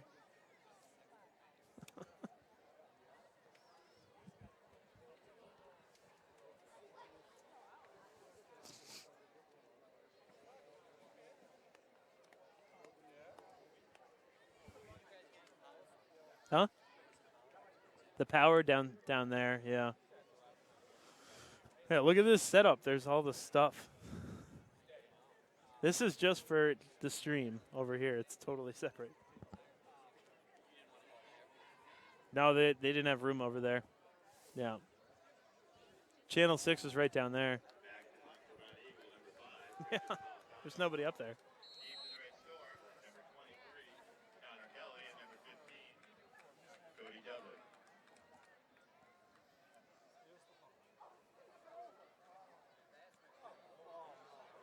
Oh, shagged it. Are you kidding me? It was like a 3-yard punt. Les Stevens there, a 3-yard punt, and I think that was accurate. No, it was about 3 yards. It went straight up in the air. Came off the side of the foot. And then it stayed in the sideline, so they ran over because it was still a live ball. But it looked like a big poppy pop fly. I don't think that was how Coach Cooper drew it up coming out of the timeout, but not much of a punt. So Scarborough will take over here. 49 seconds to go in the second quarter. And they have the ball on the Bonny Eagle 46-yard line. So they're over midfield. And they certainly have the weapons on the outside. Lagerquist and Kelly. And Pagny can throw an accurate deep ball. He takes the snap, takes a couple steps to his right. He's being chased out of the pocket, throws that one over the head of his receiver. A smart play there. That pass was intended for Drew LeClaire, but he really got chased out of that pocket. 3 Bonny Eagle defenders got good pressure right up the middle, led by Parker Gammon. But that's not the worst thing in the world for Scarborough. It stops the clock, doesn't lose any distance. No. And they get at least a couple more chances here. So a couple receivers to the right, one to the left. Pagny steps up in the pocket, and he's got a lot of space. He goes over the sideline, gets out of bounds, and picks Stops up the clock. 15, 16 yards there on first down. Very smart, and he does stop the clock. And there's still 36 and a half seconds to go here. And now, obviously, the play calls change quite a bit because you're that much closer to the end zone. An instinctive play, and then the thinking to go out of bounds, stop the clock. Yeah, because he probably could have picked up a couple more yards there, but he wanted to stop the clock. The clock is more important than the yards at this point. Pagny right away runs this one over, and a great open field tackle. That time coming up big was Christian Tripp. He wants to call a quick play and just ground it, stop the clock. I think. We'll see. 20 seconds. They keep the play. And Pagny gets dropped right in the middle of the field. We'll see. 10 seconds to go. I don't know if they're going to be able to have enough to get this off. 5. And they do spike it. 3.4 seconds to go. So probably really only one chance. What have you got, a periscope over there to see the score? I'm standing on my tippy toes over here getting blocked by periscope. film crews. An interesting scoreboard over there. And there was a flag there. I think they didn't get set in time. Maybe a false start on Scarborough. So moving back 5 yards. 3.4 seconds to go. And Pagny now spikes the ball with 1.6 to go after the penalty because they didn't get set the last time. So 1.6, so, I mean, pretty much lob the ball up, see if one of your receivers can get under it. Well, I'd be double teaming Lagerquist and Kelly. Yeah. Yeah, you see Bonny Eagles got 4 on the line, and they've got 2 safeties really deep back there.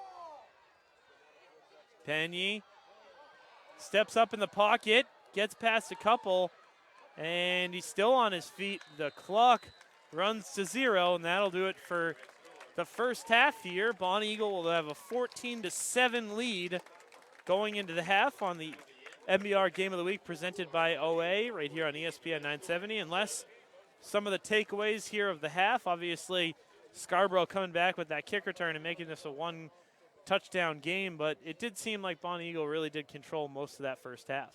I thought so. Other than that one broken play, when Thorne was out and they ran it back through his spot on the kickoff. Other than that, I think Bonny Eagle has tended to dominate a little bit. Although that last drive was, they were lucky the clock ran out. Scarborough was moving that football. Well, and I think we were saying something a little bit similar last week at the half when Portland was up over Scarborough. So you do kind of get the sense that Scarborough has Bonny Eagle right where they want them here tonight. Exactly.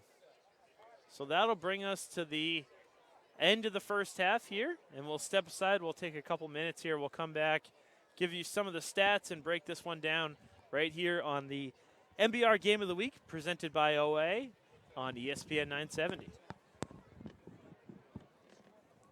Anything on those stats that jump out at you in the first half? We will have it in a minute, perhaps. Perhaps. We haven't added enough. You just doing your running towel. Nothing amazing. Pretty well divided. You can tell that was serious, too. What's that? Quarterback. Yeah. Well, because it wasn't his neck or anything, because he was moving but the ice. And that was 16. Quarterback for Scarborough has 64 yards. They probably just don't want to take any chances and just get him on the stretch here. How much does 31 have? 53 yards.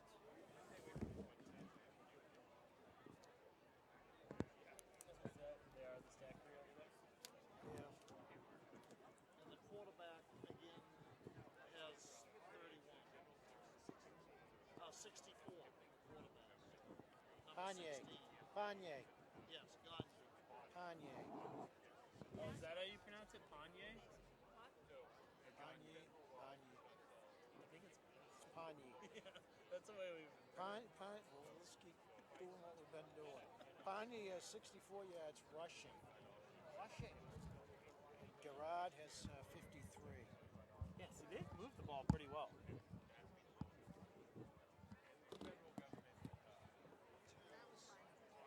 Who's a big ground gainer for Joe, Bonny? how many people do they need on the film crew over there? Sprague? I can't even see the scoreboard. Sprague has 80. What?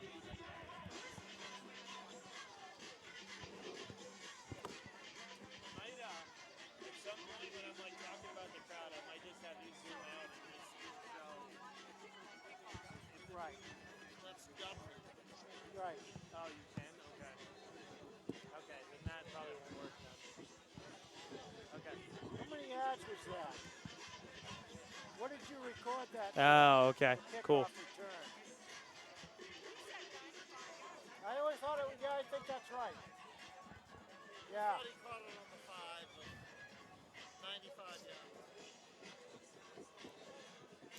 That's the highlight.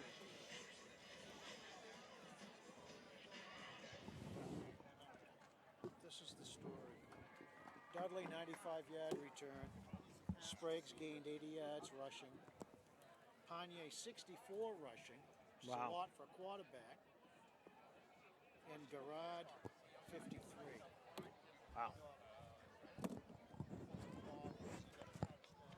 Yeah, so I think we're coming back now.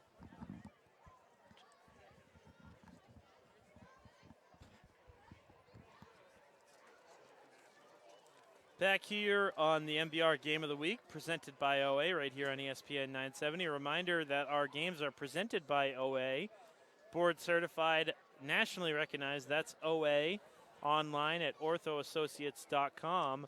Back here at the half, Russ Thompson, Les Stevens, and we'll try and recap this one for you here. And a couple of the big plays here. Obviously, the first touchdown going to the Scots.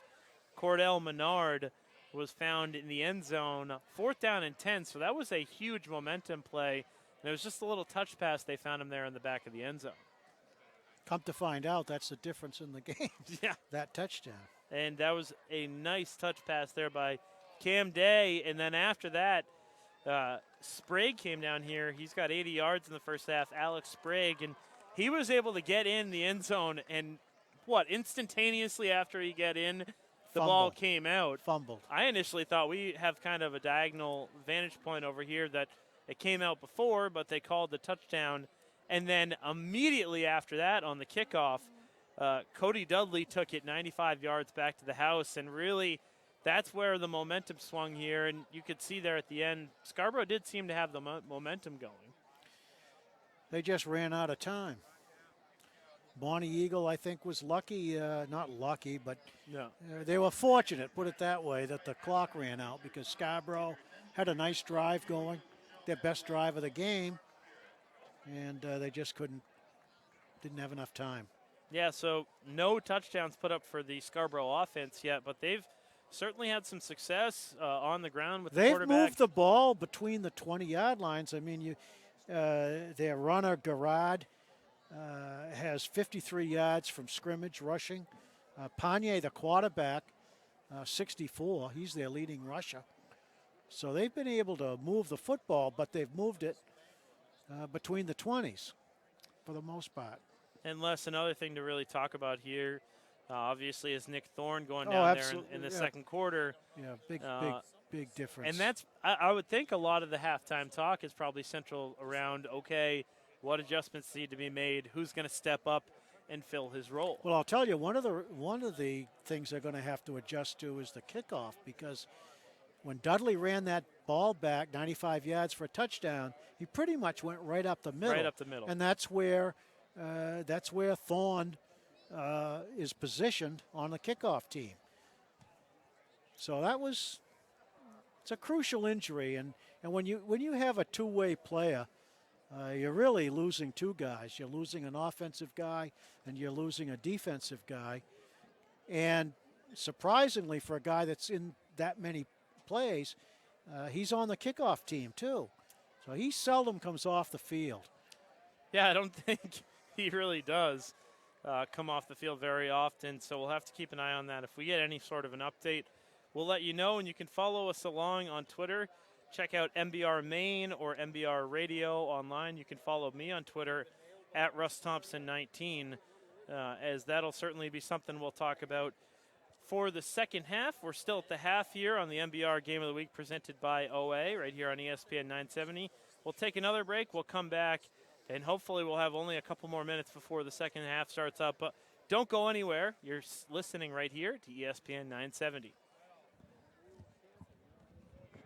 Anybody have word on Thorne? I don't know. The nature of the injury? What I just heard was it's a dislocated elbow, but that's unofficial. That's one of the coaches over here felt that's, and some other people said they saw people in the group tugging on a limb to try to put something back in place. So that makes sense that it might have been a dislocation. That's about all I can say. I wouldn't broadcast it. No, not if his mother's listening. That's right. Broken neck.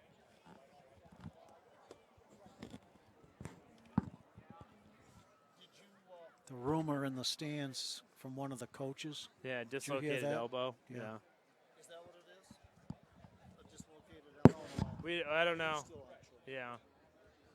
You're aware of, I'm sure you are, of Alex Sprague, Yeah. number 23 in the big game he had last week. Absolutely. Oh, yeah. I'm sure you talked about Yeah. yeah. I'm just trying to think of some things Well, that they might, still Yeah. got a lot of weapons. He's raw. He's one of these kids that came along and was small. And in high school, a boy between their sophomore and junior year can just Grow. grow, and that's what he evidently did. Yeah. And in watching him last week, not only is he really shifty, he's quick. As he's They're both going really through quick the on their line. feet. That's but what. then when he gets in the open, he's got the afterburners. He just shifts into a higher gear and leaves everybody behind. Yeah. I like how he runs. He runs with a nice glide. Yes, he He does. doesn't Smooth. pound. You know, it's like a deer. He's just got a nice glide. Yes, he does. The way he runs, smooth. Yep. Very smooth runner. What's your name? I'm David. Les Stevens. Les Stevens. Nice to meet you, sir. I'll be thinking if there's I've seen anything you around. guys for years, keeping those stats. We're just not very smart.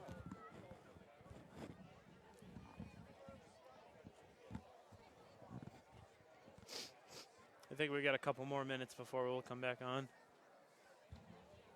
Good.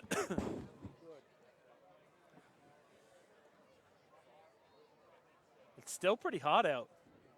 It's like cooled down a little bit, but It's very pleasant right now. I hope that Scarborough stays with them. yeah. Keeps it interesting. Yeah, me too. Hey, I mean, wherever they finish up, I don't want to be playing Scarborough come playoff time, even if I'm one of those top seeds. I mean, No. you're never going to get anything here easy. The South is where the power is. Yeah. Deering, Scarborough. Yeah, I wonder how Deering's going to be this year because they were pretty solid last year. I think they've fallen off. Oh, okay. The quarterback position particularly. But Channel 6 has them rated high. Yeah. Has them rated 5th.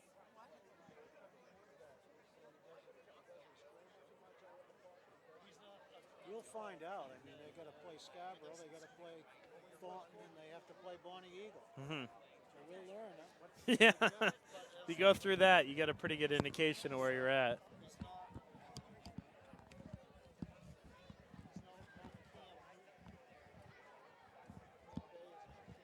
Okay, 10 seconds. And we'll just keep it here. I think there's like 3 or 4 minutes.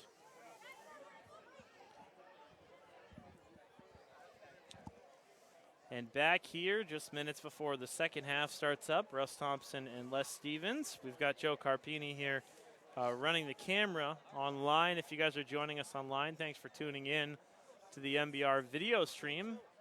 You can, if you're listening right now, you can go on to the Facebook page, search MBR, or go on to mbr.org, and you can easily find the video stream where we have high quality video service for you. And Les coming back here at the half, and it'll be Bonny Eagle that gets it to start the half, and really they'll look to keep that momentum going. They did control the majority of that half, but like we mentioned before the break, it did seem like Scarborough, after that kick return in that last drive, they really got back. And they did move the ball here. I mean, they moved the ball quite a bit. They just couldn't really capitalize offensively. Yeah, Garrard has 53 yards, Panier 64 rushing. So they moved the football. But they just they couldn't sustain what they were doing. I'll tell you, this first possession is going to be crucial for Scarborough to stay in this game. Hold Bonny Eagle, get the ball back, and see if they can get another drive going. Yeah, because if you're Scarborough, at the very least, you want to keep this 7 points. And if this goes up to 14, I mean, with the way that Bonny Eagles, I mean, there's just a week ago where Bonny Eagle just wiped the slate clean with South Portland, and they certainly defensively, there's a lot of experience out there, but Nick Thorne was one of the more experienced players. So that's probably what a lot of the halftime adjustments, Coach Cooper inside there with Bonny Eagle, I'm sure defensively especially, they're probably talking about a lot of things, and there's probably a sophomore or two that are going to get thrust in here. That's what happens in football. You have injuries. It's the nature of the game, unfortunately. And somebody's going to have to step up and have an opportunity to go out there. Football is such a game of character. That's why I love it so much. You have to have a lot of courage to play this game, and heart. And I mean, that injury to Thorne, I know the injury occurred after the initial hit. Yes, He just it stayed did. up.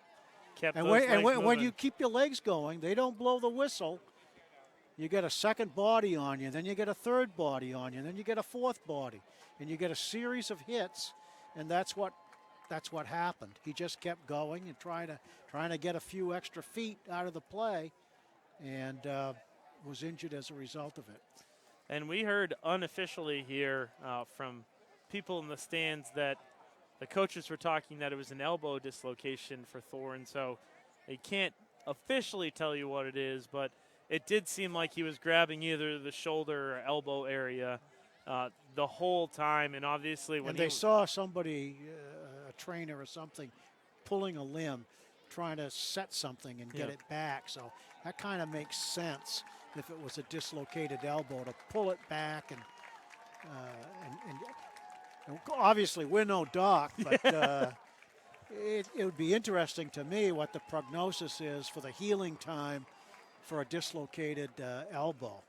Well, I would think that Orthopedic Associates would probably be the best place to go for that. Reminder that our games are presented by OA, board certified, nationally recognized. That's OA, online at orthoassociates.com. And now Scarborough has come back out on the field. Bonny Eagle coming out as we speak. And just a couple minutes, actually 10 seconds to go on the clock, but it'll probably be a couple more minutes than that, coming back out here. And do you think Scarborough changes anything at the half there? Do they stick with that game plan that we've seen here for the last game and a half? I think in a game like this where it's, fairly even, they've played them fairly even, they're going to dance with what brung them. They're going to stay with what they're doing. Mix the pass, mix the run in. They still have a lot of weapons. Garrard and Panier can pass or run. They've got two great receivers. They're going to do pretty much the same. I would like to see them come out and sustain a ground attack with Garrard powering the football and Panier doing some keepers, a lower risk kind of thing, especially with Thorne out, who is great against the run, is a very physical player, and perhaps you could exploit his being out.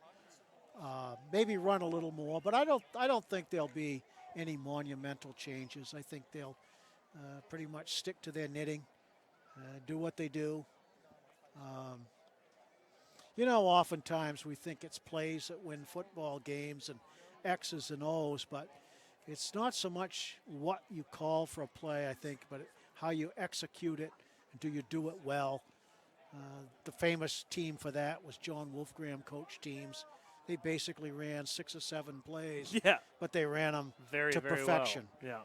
And everybody did their assignment perfectly. So I don't think there'll be a lot of strategic changes. They're just going to come out, play football, and try to stay with this Bonny Eagle team and try to win it in the end. Hang around into the fourth quarter, which is what they did against Portland last week, and steal it. Yeah, and that's something, you touched on it there, the execution. You hear that same line at every level of football. It's all about execution. You obviously have to have talented players, but those talented players have to be able to execute. And I think we've seen over the first half of this one, 2 teams that are executing at a very high level. I think especially on defense, too.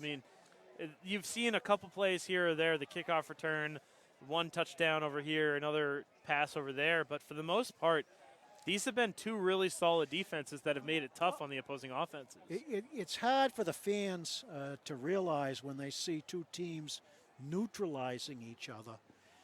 But these are both very powerful offensive teams. And to be held to 14 and 7 points speaks highly of the defenses of both of these outfits. Yeah, just wait later on in the year when these teams play a little bit more of the fluff in their schedule and see. You already saw it last week in South Portland, but Scarborough has been tasked with possibly 2 of the toughest teams in the state to play in the first couple weeks, and looks like we're just about ready to get underway here in the second half. Reminder that you can follow all the action on Twitter. Follow along on MBR Maine on Twitter, also MBR Radio, and you can get sidelines coverage as Matty Beltwell is just shadowing behind the end zone over there in the corner, if you can see him over there at Matty in Maine. So he'll give you behind the end zone the view there if you follow along at MBR Radio. And it will be Bonny Eagle getting the ball to receive here in the second half as Scarborough kicks off. And watch this. You got to have Sprague back there getting the kickoff, and he's one of the up and coming runners in the state. It's interesting talking to people at the halftime. We found that Sprague played JVs last year, a little bit undersized, and he really has come out of nowhere to become one of the premier backs. has a beautiful gliding run, beautiful form when he runs. And between his sophomore and junior year, got a little bit bigger, got a little bit stronger. And I think people thought coming into the year Thorne was going to be their featured back, but it's almost like it's become Sprague. Well, and I would imagine him playing JV. Most other teams in the state, he would have played varsity last year. And I agree, Les. He just makes it look easy when he's running out there, like some of the great running backs out there, just very smooth. Like Gale Sayers and runners like that. And he'll receive here. Sprague, Alex Sprague goes right up the middle, shifts through a couple, and you just see he just keeps moving those legs. Dragged a couple defenders for a couple extra yards and gets it out across the 25-yard line here to start off the series. It's pretty well covered. But you see that. I mean, 2 or 3 guys are trying to drag him down. And he just keeps They had the churning bodies those legs there, but they didn't wrap him up the way you're taught to explode into the guy like you're going through him. There was more. There's bodies there, but they're grabbing. They're grabbing, and that's not how to tackle. No, you got to tackle Not against low. a guy like Sprague. He'll spin. He'll claw out of it. Just keep trucking. Keep on trucking. So Bonny Eagle starts the second half here from their own 25-yard line. Day hands this one off to Sprague, who gets a whole head of steam and keeps it going there. Almost broke another tackle, but gains quite a few on first down. I'd say about 8, and sets up a second and short. He's such an easy runner. He runs with a beautiful stride, almost gliding, like he's on skates. There's not a pounding. It's a beautiful style of running. Well, that's something, the vision that comes with that's not an easy thing to learn, but it seems like he reads the field very well and sees open holes. He's in the backfield now, and he'll get this handoff right up the middle. This is good for a first down, about 5 or 6, and they keep the chains moving.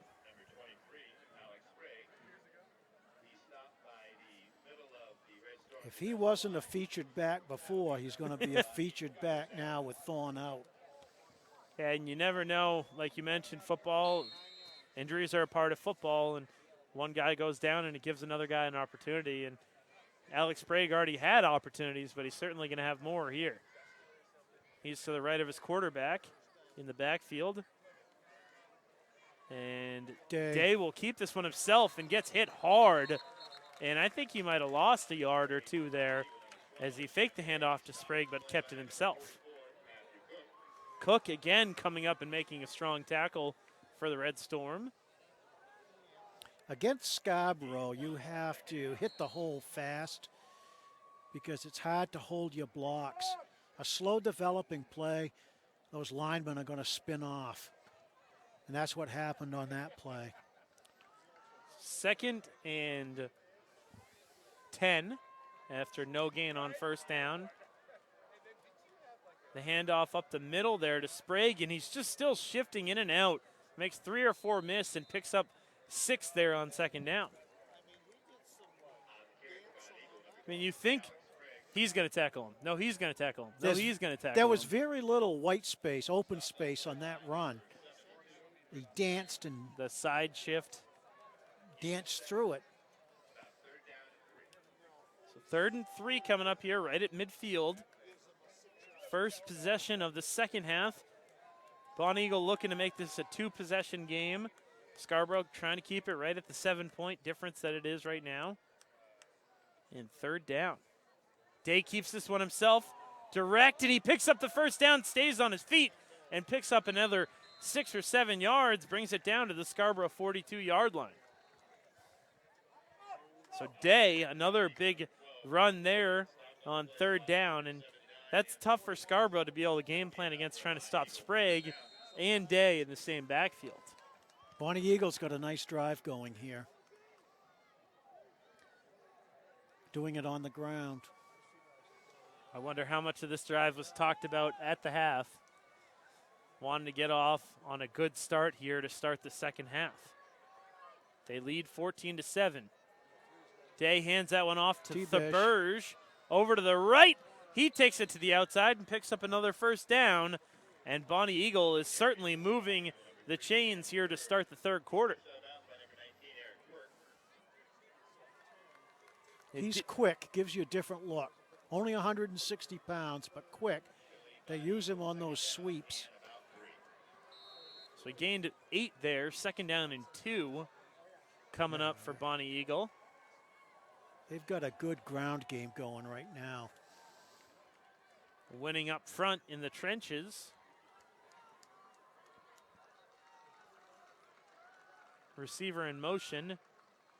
Day's going to keep this one himself. Go right up, make a couple miss. Another first down. Making it look easy are the Scots here to start the second half as they move the chains. And the ball sits right outside the 20-yard line, just outside the red zone.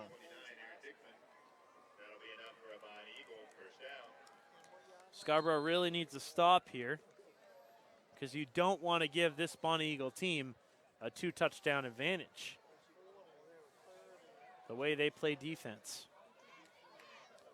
They get right up back to the line of scrimmage. Snap the ball quickly, hand it off Day. to Day keeps it. Another trickeration there. The fake to Sprague, and Day picks up a couple there on first down. That's another thing that they just do so well is sell that fake. And I think that's a lot of practice with Coach Cooper. But like deliberately selling the fake so that everybody thinks it's going one way. So 2nd and 7 here. Day drops back to pass, passes it over to the right side of the end zone, and that ball is incomplete, out of bounds. Would have been close, but the receiver was a couple feet out of bounds. So they took a chance there on second down, sets up third down and 7. Big down here, but I would assume we're in 4-down territory no matter what. We are, and I think Cooper will go back to the run game. 7:53 to go in the third quarter, right here on the MBR Game of the Week, presented by OA on ESPN 970. Bonny Eagle with a 14-7 advantage. Day keeps it himself up the middle. He gets stopped before he gets a first down, gains a couple, and I think probably about 4th and 5 coming up here. 4th and long, no question about it. He picked up a couple. I would say 4th and 5 coming up here. And what a big down this is going to be for the rest of this game. If Big Scarborough for can get a both stop. teams. And it's right in those in-between plays. I mean, do you run it? Do you pass? How much do you sell out to stop Do you the go run? up 2 touchdowns or, settle in on 1? Huge crowd here at Scarborough High. The handoff right up the middle. Nope. And he's going to get stopped short. Scarborough comes up with a big 4th down stop. You can hear it. We're in the stands here at Scarborough High. Huge crowd here tonight, and they're showing their appreciation for the Red Storm defense. Courageous stand. When you saw it wasn't first contact that he went down. It was second or third. And it takes a team to stop this type of an offense, and Scarborough came up big right there. They had a wonderful drive going, and then they held them. So we'll see. This would really shift momentum if Scarborough can get this drive and at least flip the field here a little bit. Because the way both defenses are playing, I mean, there might not be many more scores in this game. Pagny behind the center of the snap between his legs, and it gets picked up in the backfield, and they're right, and that's They got gonna a be a safety. touchback. That's going to be a safety, I believe. 2 points. So disastrous right there for the Red Storm. We'll have to see. Bonny Eagle was Depends celebrating. where they spot it. They were celebrating like they got a. I think they're. Yeah, but where? I don't think there's a safety on the 1 yard line. Bonny Eagle was celebrating a little bit like they got a safety there. So Scarborough is on their own 2 yard line right now. Can't make this stuff up. 2nd down and long from their own 2-yard line. That was a disaster. On the low snap between the quarterback's legs. Pagny drops back, and it's picked off by the Thaberge. He takes it over to the right, streaking in, and he returns it for 6. So it wasn't a safety, but the next play, they brought it back for a pick 6. Cam Thaberge with his 2nd interception of the night. Good athlete. The little fella. The 160-pounder. And I get that you don't have many play calls if you're Scarborough right there, but he did just throw that right down the middle of the field. Wow, you couldn't ask for 2 more disastrous plays.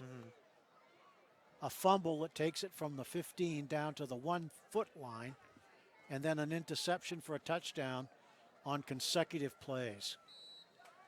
He was looking deep there for Hurley, but underthrew him, and Thaberge jumped the route. Turning the tide of the game. So the extra point is good. It's 21-7 right here on the NBR Game of the Week presented by OA on ESPN 970. We'll be back 1 minute after this. Don't go anywhere. Opportunistic right there.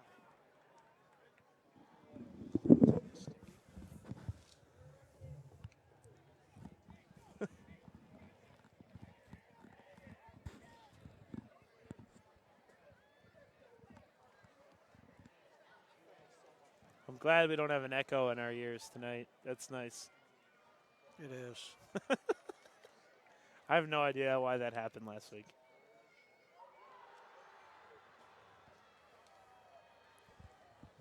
See, that's the thing when you control the geography of a football game. Other than that last drive before the half, all the game was on the Scarborough side. So when something bad happens, it happens down here. It's a great point. We'll come back and talk about that. And they've dominated geography. Back here on the NBR Game of the Week, Russ Thompson, and you just heard the voice there of Les Stevens talking about Bonny Eagle. And really, they have controlled the field position in this game from the very get-go. Quick whistle here, flag coming in.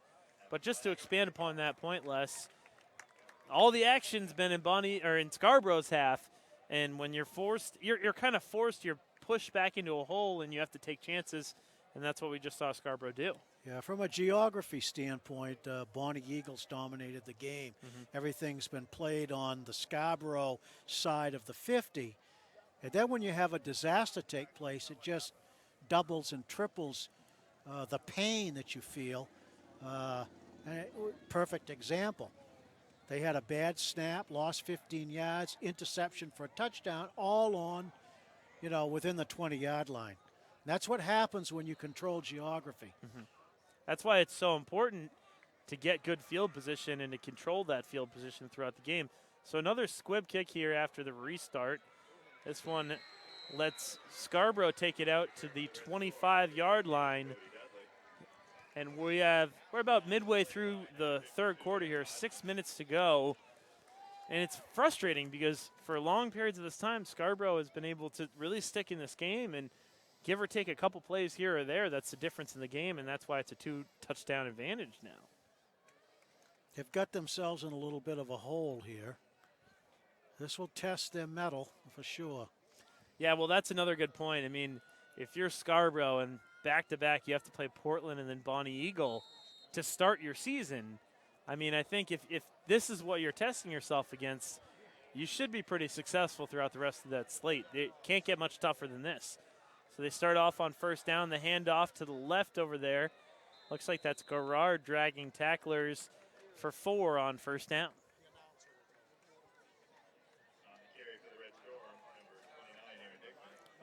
Dickman carried it. This is Aaron Dickman. They use Dickman and Garrard quite a bit. That's a powerhouse backfield, two 15-pounders, 215 pounds each. Well, you wonder they're a load. Why Scarborough doesn't go back to that a little bit more, because when they've gone through the air here tonight and they get a big sack coming up here on Zoltan Panyi as he was tracked down in the backfield. Looked like a designed run there for the quarterback. He had nowhere to go. I'm feeling the momentum shifting here big time. Yeah, it's been a different game here in the second half coming out of the half, and those adjustments that Bonny Eagle certainly made. It's like Bonny Eagle has their blood up. So we'll see It if is pinned back. Scarborough has that one kick return. Their only points of the game. 21-7, they trail the Scots. Panyi. Oh, look at that gets penetration. blown up right in the backfield.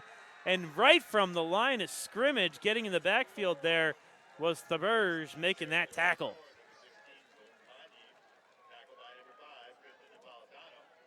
Napolitano, came in, and he got a jump right from the line of scrimmage. Panyi went to take it outside, and I don't even think he saw Napolitano come, and he was already hitting him. So Sprague and Thaberge are back deep, and certainly you can feel the momentum for Bonny Eagle. Look at the field position again. They're standing right at the 50-yard line. Punt returners are on the 50-yard line. The punt bounces. Oh, good bounce, though. Sprague's going to let it bounce. That was a dangerous ball, but it does bounce all the way down to the 30-yard line. So pretty good punt under the circumstances for Scarborough, but it's probably going to take something really big here to shift this momentum back as Bonny Eagle looks to be putting it into cruise control here in the second half. Well, they had a very good drive to start this quarter, all on the ground.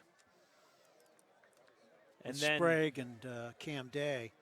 Well, and they didn't. That didn't result in points, but that's why Scarborough was so deep in their own end and caused the interception that went back for points. So it's 21-6 right here on the MBR Game of the Week, presented by OA on ESPN 970. Also, the video and audio streams online with MBR. Russ Thompson, Les Stevens, and we've got Joe Carpini running camera here tonight. First down and 10 for Bonny Eagle. Day fakes the handoff, rolls to his right. He's getting chased down, now brings it upfield, gains a couple, but gets hit hard in the process. You always probably wonder that with the spread option. How much do you want your quarterback running? Because he's also the guy that needs to throw the ball for you throughout the season. But it's so integral to the spread. Cooper's done this for years. Probably the best example of that was when Dorla played quarterback for them back 7 or 8 years ago. Hand off to the left here. Sprague again, shifty, and he got hit there a little bit inside. A little bit scary of a hit if you're Bonny Eagle, but he gets up quickly. But again, just showing you kind of that north and south as well, but being able to cut it east and west and make defenders miss. He's a Good run by Sprague, no question. He's the latest in a long line of Bonny Eagle running backs, talented ones.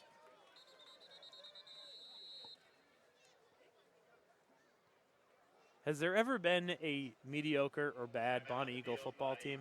I don't think so. Does that exist? Not in the last 15 years. Yeah, because I can't remember. It's about as long as Cooper's been there. They're always good. I mean, always good and mostly pretty good, really good. But I can't remember them ever really even being average. It's interesting, those helmets that they wear, the winged helmet. That's an old University of Maine helmet that the Coopers picked up and brought when Kevin's dad, Pete, was coaching at Lawrence. Lawrence had those winged helmets. Kevin played for his dad. Then when Kevin became a coach and goes to Bonny Eagle, they start using it. One of the few teams in Maine with those winged helmets. Well, it's interesting you mentioned quite a few communities there, and that's got to be the most important thing in terms of building a football team is being able to have the community behind it, because I mean, it takes all the players involved and the coaches, but there's also a lot more that goes into it. And once you have a successful program, you feed off that success. The little kids see the bigger kids play. They want to be like them. They're their heroes. They want to go play football too. And it just keeps feeding itself. 21-7, Bonny Eagle with the lead. They've got 2 timeouts. Scarborough has all 3. This one taken to the right over there and running into his own player. Could have been more. I believe that'll be enough, or it's right down to the first down marker. That was Day who took it himself, and he ran into one of his own players, or he would have had more. They do move the chains. First down and 10 coming up here.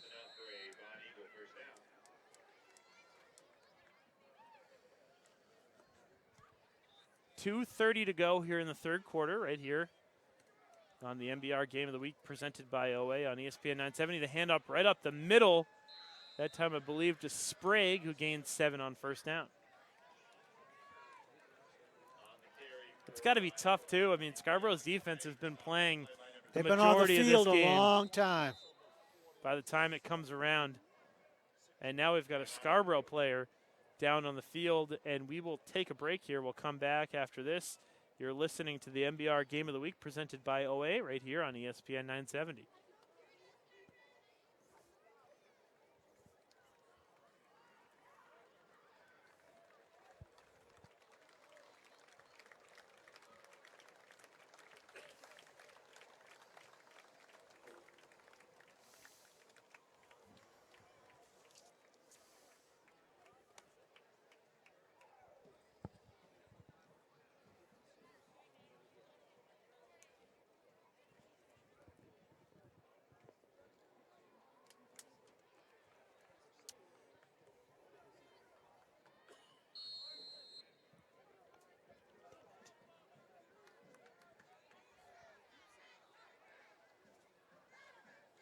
Sprague.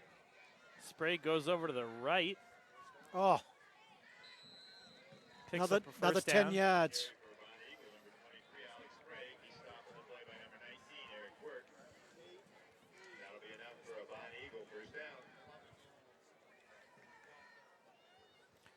Back here on the MBR Game of the Week after Sprague picked up another first down, and Bonny Eagle is certainly moving the ball up and down the field, doing exactly what they want to do here. They're running downhill right now.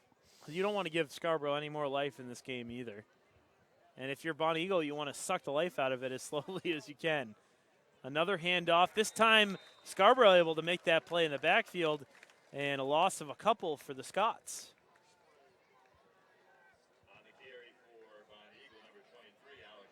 And Alex Sprague is really, I know that in the first half it was a little bit of a work sharage there with Thorne. He's become a workhorse in Yeah, this half. he is. He is running up and down the field, and I'm sure he's going to need to catch his breath after this one is over. He'll be in the whirlpool tomorrow, soaking. Maybe even a lot tonight. of bangs, a lot of bruises. That's the badge of courage of a great running back. So 2nd and 12 here. The fake handoff, and Day keeps it himself, and another tackle in the backfield. Scarborough with 2 great run defenses here on consecutive downs. And want to mention that Matthew Cook, number 44, linebacker for Scarborough, was the one who came off gingerly. Looked like it might have been an ankle or something like that. He's sitting over on the bench right now, and he's been a key figure for that Scarborough defense coming up and making plays. So 30 seconds to go in the third quarter right here on the Game of the Week. The handoff, and almost tracked up in the backfield and staying on his feet there, only to gain a couple to get back to the line of scrimmage. And this will set up 4th down. And there's about 15 seconds here, so we'll see if they're going to be able to get this snap off. Probably not. He'll probably let the clock run. Yeah, it looks like it. 5 seconds to go, 21-7. And that'll do it for the third quarter. And you are listening and watching to the MBR Game of the Week presented by OA right here on ESPN 970. We'll be back right after this break.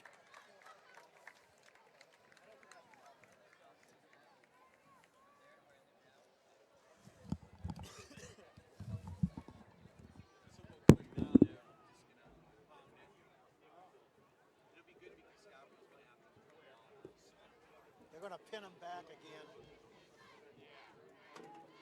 Again, they got a long field.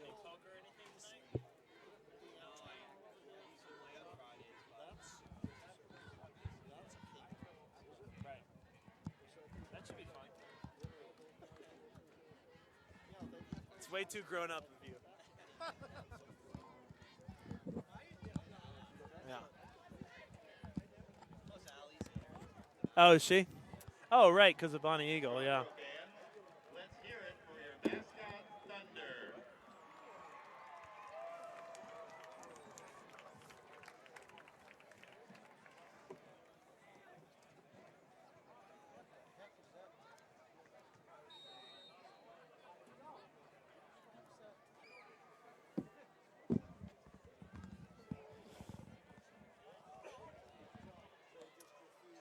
Back here for the start of the fourth quarter. The punt returned there by Dudley, who has a kick return in this game, and he's going streaking outside, and a good return of about 20 yards there from his own 5-yard line.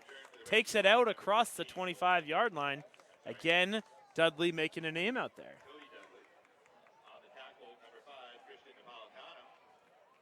Cody Dudley, when he can get open in open space, is a tough guy to track down. So they brought it all the way out to the 30-yard line.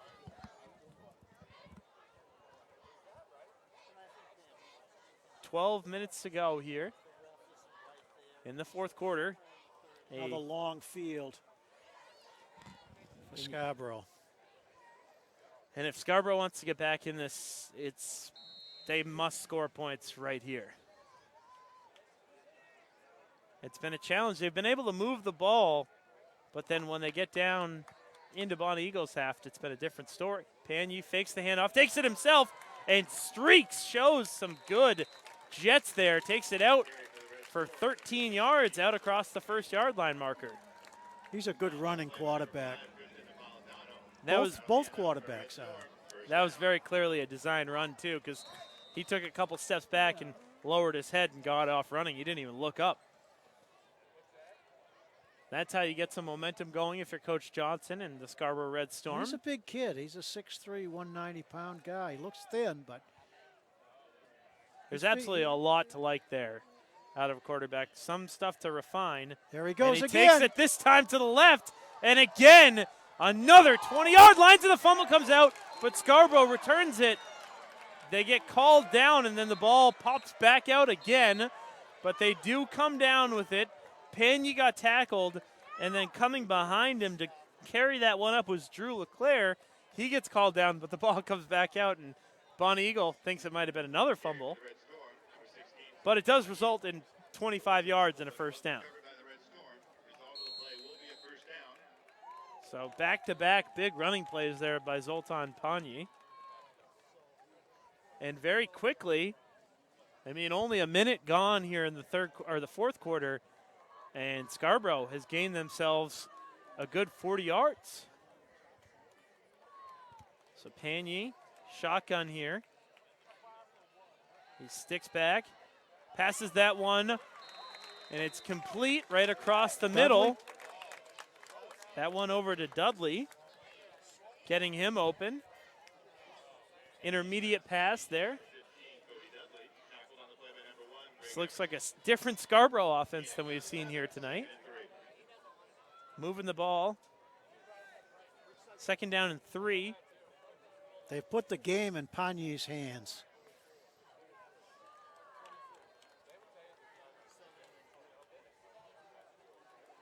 So 2nd down and 3. 2 receivers left, 1 out to the right. Panyi is going to drop back to pass. Now he's going to take this one to left. Slices through a couple and then comes outside and does not get hit there. Takes it out of bounds. Again, quarterback making plays. That looked like it was a pass and then it broke down. Yeah. He created that play. That's just a great athletic play. And there's a Bonny Eagle player down. 72. That's Nick. No, that's actually Kirby Morrell. Looks like he has a calf issue. Cramps, probably. Cramping up on the field. And we'll keep it right here. It's been pretty warm and humid today. And that'll give you cramps. You got to stay hydrated. Yeah, actually, for the first time today, you can feel like the cold air coming in. But it has been, I mean, could you ask for a better night for football? No, you couldn't. I don't think so. Everybody's here in their T-shirts and shorts in Maine in September. This is unusual.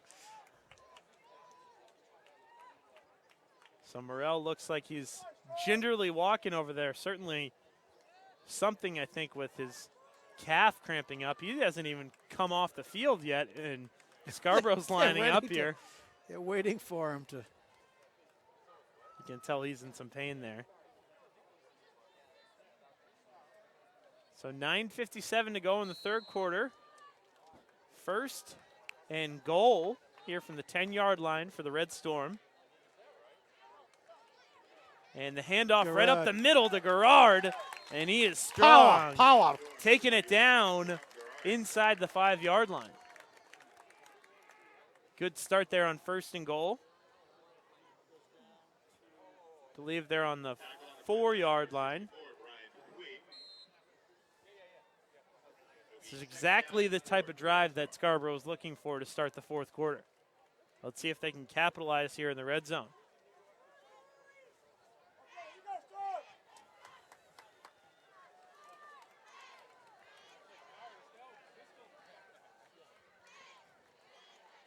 Pagny throws in traffic. He hits the ref.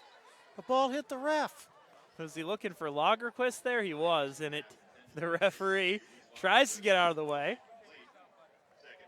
But an incomplete pass.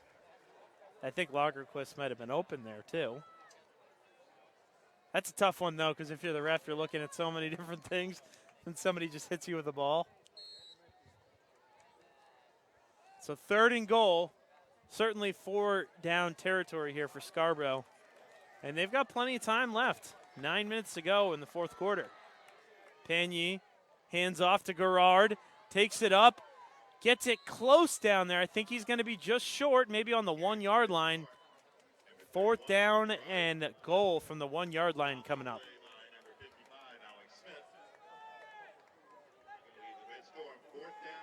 No, they can pick up a first down without. Well, I don't know. They're certainly on the 1-yard line. 8:45 to go. You can hear a really good crowd here at Scarborough Heights here tonight. Well, there's two lines down there. There's a white line. That's the goal line. The orange line is some other sport. Spread out here. Nobody in the backfield. Pagny, quarterback keeper, and he's going to get it over. We'll see. And that's a touchdown. Zoltan Pagny takes it himself and pulls back the Red Storm 21-13 within 8 points. There is a flag.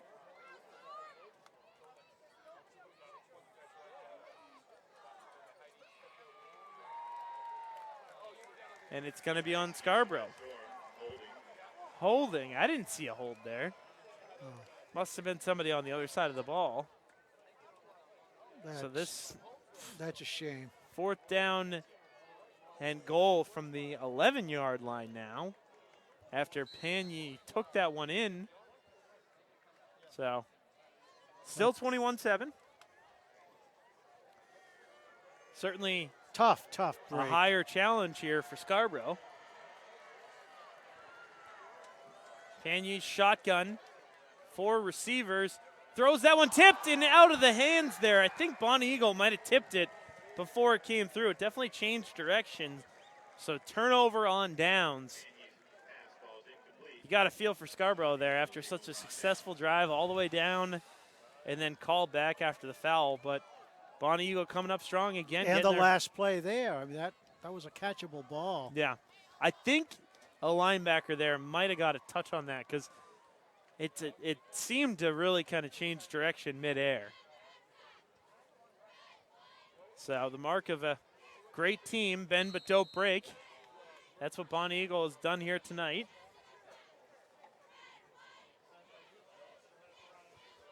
And they'll take over on the 13-yard line.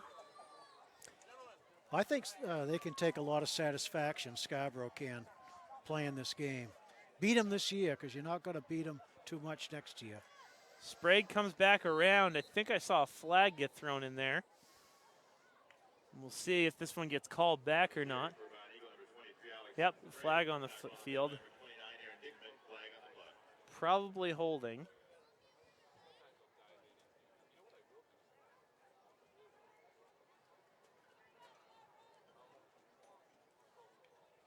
Yep, they're going to walk this one back.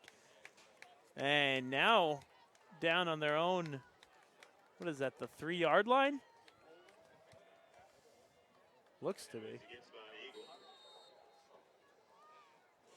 So hold, certainly not making anything easy. The clock ticks. Under 8 minutes to go here on the MBR Game of the Week presented by OA on ESPN 970. We've got the video stream here tonight. If you're tuning in on the radio, you can check back later tonight and it'll get uploaded. Oh. Handoff on first down. And it's good for maybe a yard. There's some serious hitting out there. But really, at this point, all Bonny Eagle needs to do is make sure that clock doesn't stop. The clock's their friend. 7.5 minutes milking to go. That clock. Garrard came up and made the tackle on Sprague, who's really been used here in the second half. And if he needs a breather, I think that's well-deserved. 3 in the backfield here. The quarterback, I believe, took that one himself to the left. Didn't gain much. So it sets up a 3rd down at about 7 here. Clock ticks under 7 minutes to go. Huge crowd here at Scarborough. I don't know if I've ever seen a crowd this big here before. People all around the complex. Certainly a lot of traveling Bonny Eagle fans as well.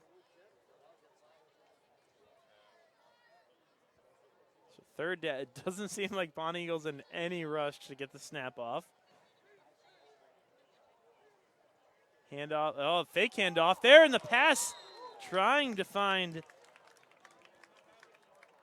Menard there, and he kind of had to turn around and try and catch that off his back foot, and it went in and out of his hands. 4th down coming up here. Clock stops, 6:27, and the punting unit will come out for Bonny Eagle. And one of the rare times here tonight that it's actually Scarborough lined up on midfield. Exactly.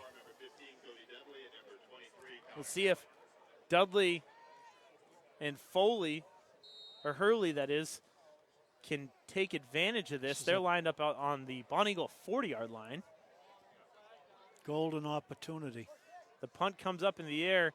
It's going to bounce, and Dudley's going to let it bounce out towards the 50-yard line. And that's where it will be picked up by Scarborough. 6:15 to go. It's got to be frustrating. I mean, coming off that last series, 4th down and goal and coming out of it with nothing, but they still have 6:15 to go here. And you never know. I mean, with this team, the big playability, it could be 1 or 2 plays and get them back into it.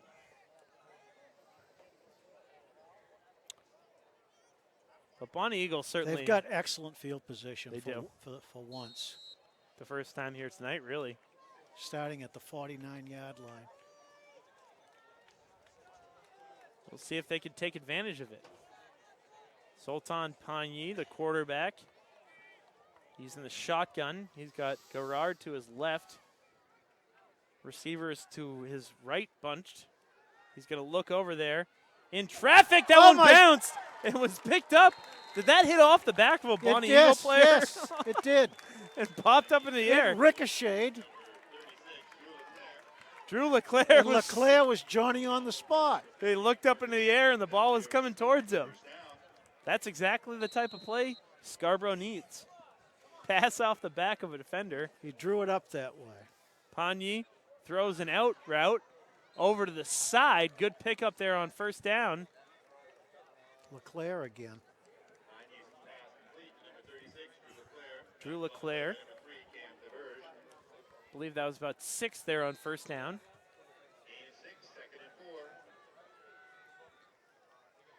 Scarborough going up tempo here, 4th quarter.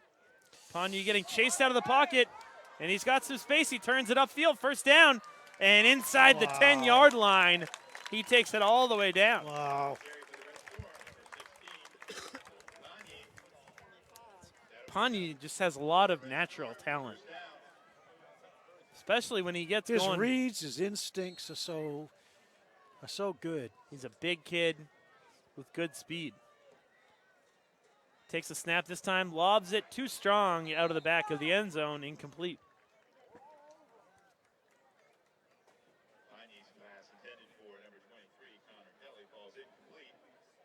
Just led Kelly a little bit too much there.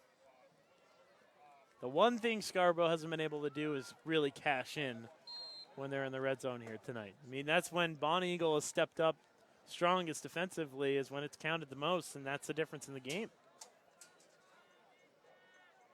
That's so frustrating. You know, you're knocking on that door, being a bridesmaid, not the bride. All the cliches. Bonny in traffic. That one almost picked off.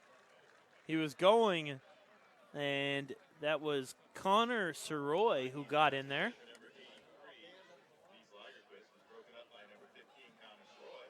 Trying to find his big tight end Lagerquist once again.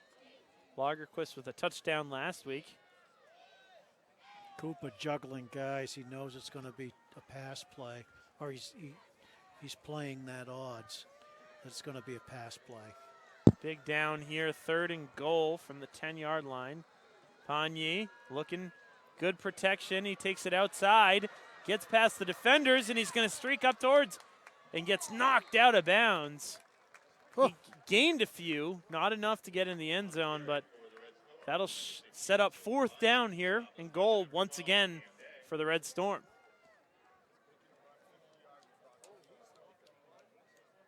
What is he, from the 1-foot line once again? 4th and goal. Scarborough with another opportunity to pull this one back within 7. And a timeout taken, and we'll take it too. You're listening to the NBR Game of the Week presented by OA right here on ESPN 970. Once more, fans, we would like to thank some of our corporate sponsors for this year. At the Blitz level, we have Shelley Rose, Main Life Real Estate Company, Custom Fundraising Solutions, Fieldings Oil, Shooting Stars, Blaze Civil Engineers, Glidden Roofing, Mark Motors, Orthodontic Associates. I'm getting killed by mosquitoes up here. You feel that? Our ankles.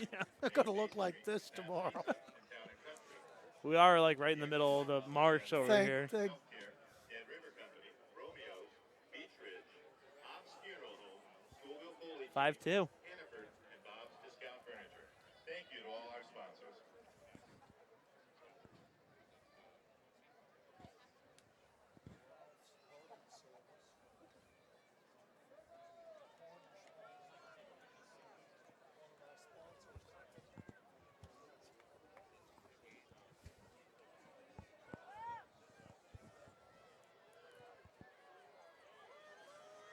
Back here from Scarborough High School, Russ Thompson, Les Stevens, right here on the NBR Game of the Week, presented by OA on ESPN 970. Can Scarborough pull back? And Bonny has some trouble with the snap. Again, and gets tracked down. And How many times can they be snake bit in one game? Looked like the snap elevated a little bit on him. He juggled it. Unbelievable. If he caught that clean, I think he had blocking there for a second, but by the time he caught it, there were 3 or 4 Bonny Eagle players swarming on him. So again, coming all the way down the field is Scarborough, only to come up short on 4th and goal. 21-7 turnover on downs, but I think this game, really, if you got a The chance score to catch is not indicative exactly of how close these teams were. I think really the 2 big touchdowns. They hit it on the 1-foot line. You know what Twice. the one big difference is? Mistakes. I mean, Bonny Eagle really has not made any mistakes. The one kickoff, they didn't get covered. Besides that, they've been sound fundamentally, and Scarborough's been able to hang with them in terms of, I mean, if you look at the yardage at the end of this game, It's going to be it's probably going to be very similar. Scarborough might Yeah, have more. might even have more. But, I mean, turnovers, capitalizing on fourth down in the red zone, all those things that are the most important things about the sport of football, that's where Bonny Eagles won this game. I think it's a totally different game than what you would have seen last year, though. I mean, Bonny Eagles really had to work here tonight. Handoff, Day keeps it himself. Doesn't gain much, but keeps the clock moving. How much time? 3:58 to go. Clock stops for just a second as they get the first down.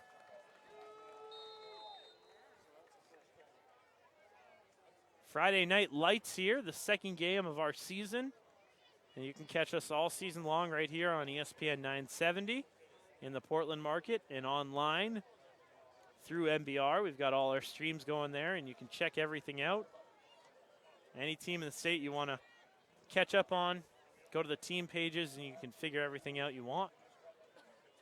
First down here, once again. Day keeps it over to the left. They've been using him quite a bit. And we'll get a timeout taken here.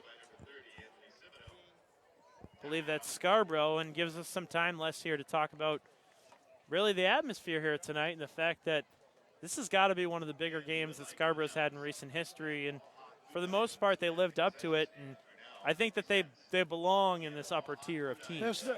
There's no question. I think they're the second best team in the southern part of Class A. Well, no, I take that back. You got Bonny Eagle and Thornton, but they're right with them. There's no question about that. And I think if you added up the yardage in this game, it's going to be very close. Scarborough maybe even have more yards from scrimmage, but they just haven't been able to put it in the red zone and take it in and score when they had to. Twice they had it on the 1 foot line and just couldn't convert. They had mistakes. Well, A penalty, a bobbled ball. You would imagine, too, that with this start to the season, how tough it's been. And this is a relatively young team, too. So I think the maturation I wouldn't process, want to play him come November. It could be a totally different game. The handoff here. And breaking tackles getting out. I believe that was Sprague. And he ran a full head of steam into a safety there for Scarborough. Looked like they might have butted heads there, but Sprague is quickly back up on his feet. If I'm Coach Cooper, I might be thinking about giving him a breather here with 3 minutes to go. But he keeps moving the chains. JV last year, the focal point of the varsity team this year. That's a lesson for all the young kids out there that are listening. You can get big over the summer. Just takes some hard work. A handoff this time. Actually, I believe Day kept that himself. Cam Day active once again. And Scarborough will take another timeout, and we'll take it too. We'll be back in 1 minute right after this right here on ESPN 970.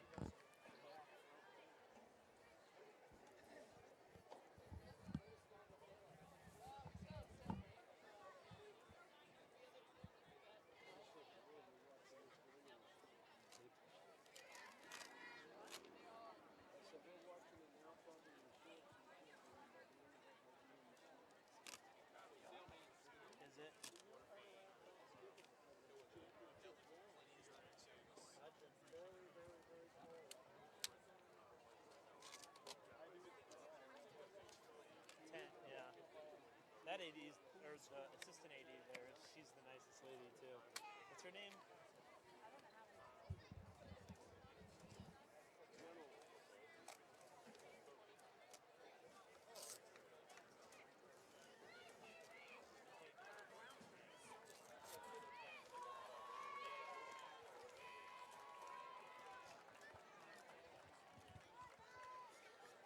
And we're back here on the MBR Game of the Week presented by OA right here on ESPN 970 AM. Live from Scarborough High, Russ Thompson, Les Stevens. 21-7, clock ticking under 3 minutes to go. Sprague once again there on second down, sets up third down. Not much of a gain. But Bonny Eagle just a mere minutes away from improving to 2-0 on this year. And you mentioned it a little bit there. It's really these two teams and then Thornton Academy. Those are the three real contenders here in A South. And then you've got Deering probably at the next level. Mm-hmm. We'll see over the coming weeks. And we will have Thornton Academy in Cheverus tomorrow at 2 p.m. live from Cheverus. So if you guys want to tune back in for that, we'll be back on the radio and back on the video stream as well. Sprague takes it again for 5 there. Sets up 4th down and about 5 coming up.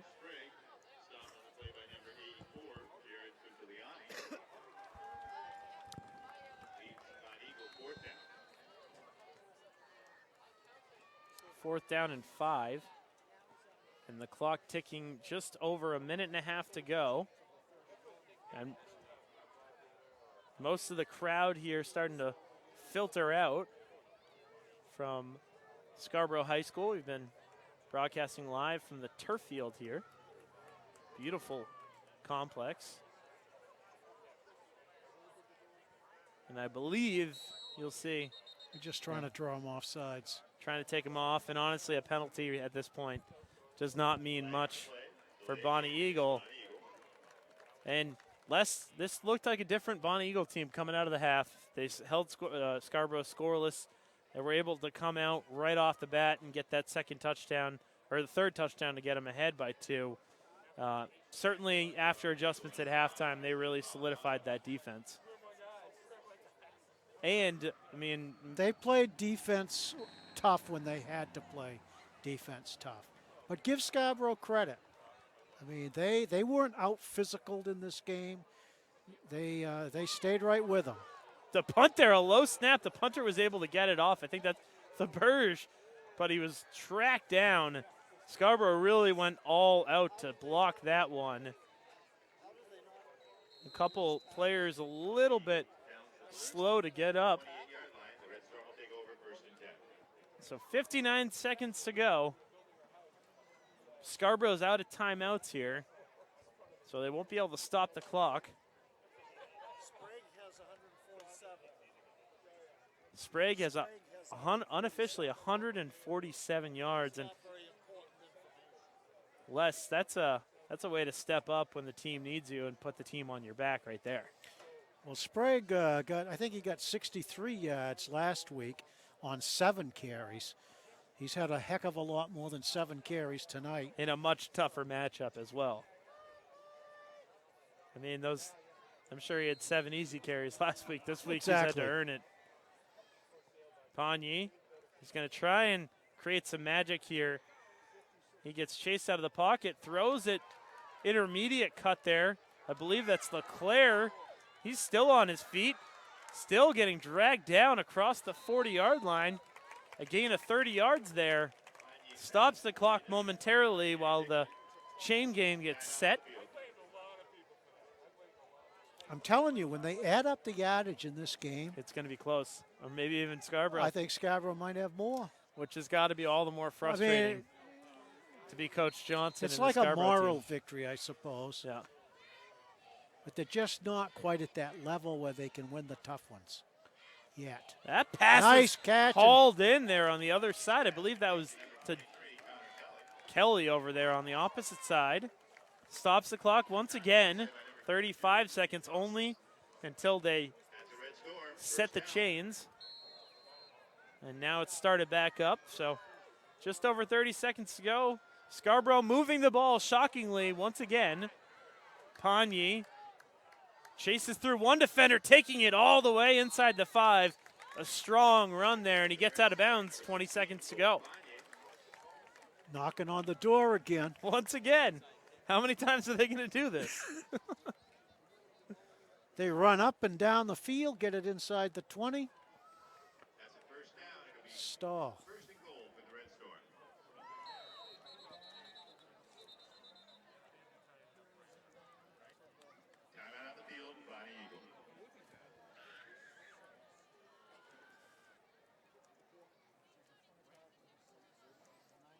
See, that's what I like about these coaches and these players. We know who's going to win this game, but what did the coach do? He calls a timeout, and they're still playing football. They're still playing football. That's what the great teams and coaches do. They're serious about this play. Well, that's the thing. I mean, if you want to be good, you can never take a play off, because the moment you take a play off, and I mean, how many seconds are left in this thing? 19 seconds. Yeah. 20 seconds. They got 14 points, but we can't be the ones to tell them not to But stop. you know what? Yeah. Those two coaches are going to play these last 14 seconds. See this one out. I'm going to play it out. So first down and goal. Right here on the MBR Game of the Week. Bonny tosses that one, and it's picked off. God. And Bonny got trucked after that play, too. It was picked off in the end zone, so it's going to be a touchback. I believe that was Connor Saroy. Here we go again. That's the third interception of the game by Bonny. Knock, knock, knock. But you can't get in. No. Wasn't there an old song? I hear you knocking, but you can't get in. You would know. Yeah, back in the 50s, I think it was. So we got 9 seconds to go here. I would assume it's going to be one more. But they can't exactly take a knee, can they? They're from the 1 yard line. Unless they're calling a touchback now. Bonny Eagle's taking a timeout. I don't understand why you would take a timeout with 9 seconds to go. But we'll just start to wrap things up here, Les. And Bonny Eagle, I mean, you come in here, you know you're coming into a challenge after Scarborough upsets Portland, and you know what to expect. And well, Cooper knew he was playing a good team tonight. Yeah. And Bonny Eagle did what they are expected to do. They did what they had to do. They go out and win the game. But I'm still very impressed with Scarborough, even though they lost this by a couple of touchdowns. I think they played them very evenly. I think physically, they didn't get out-physicaled. It wasn't a question of somebody being. It was really more execution than the other physicality, team, right? Yeah, it was a few mistakes Yeah. at crucial times. You know, and avoiding those mistakes, which good teams do. So 9 seconds to go. I believe they'll just quarterback keep this one, and that'll bring us to the end of the game as Bonny Eagle wins this one 21-7 at Scarborough, and Scarborough falls to 1-1. Bonny Eagle improves to 2-0.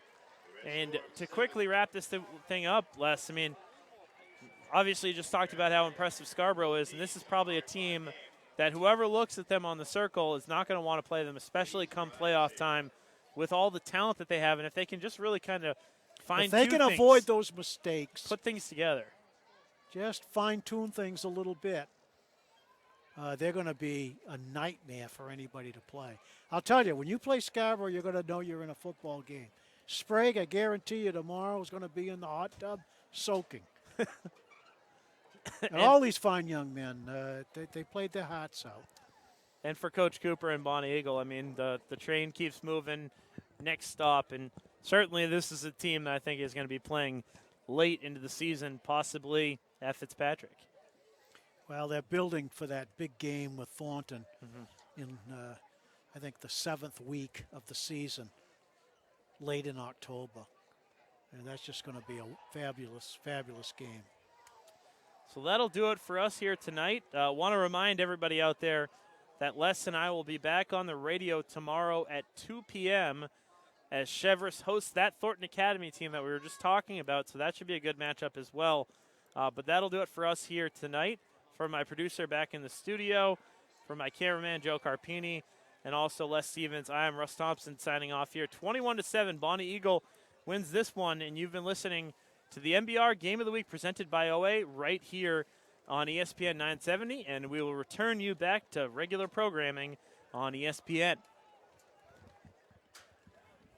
You have total yardage from scrimmage. both five teams. minutes.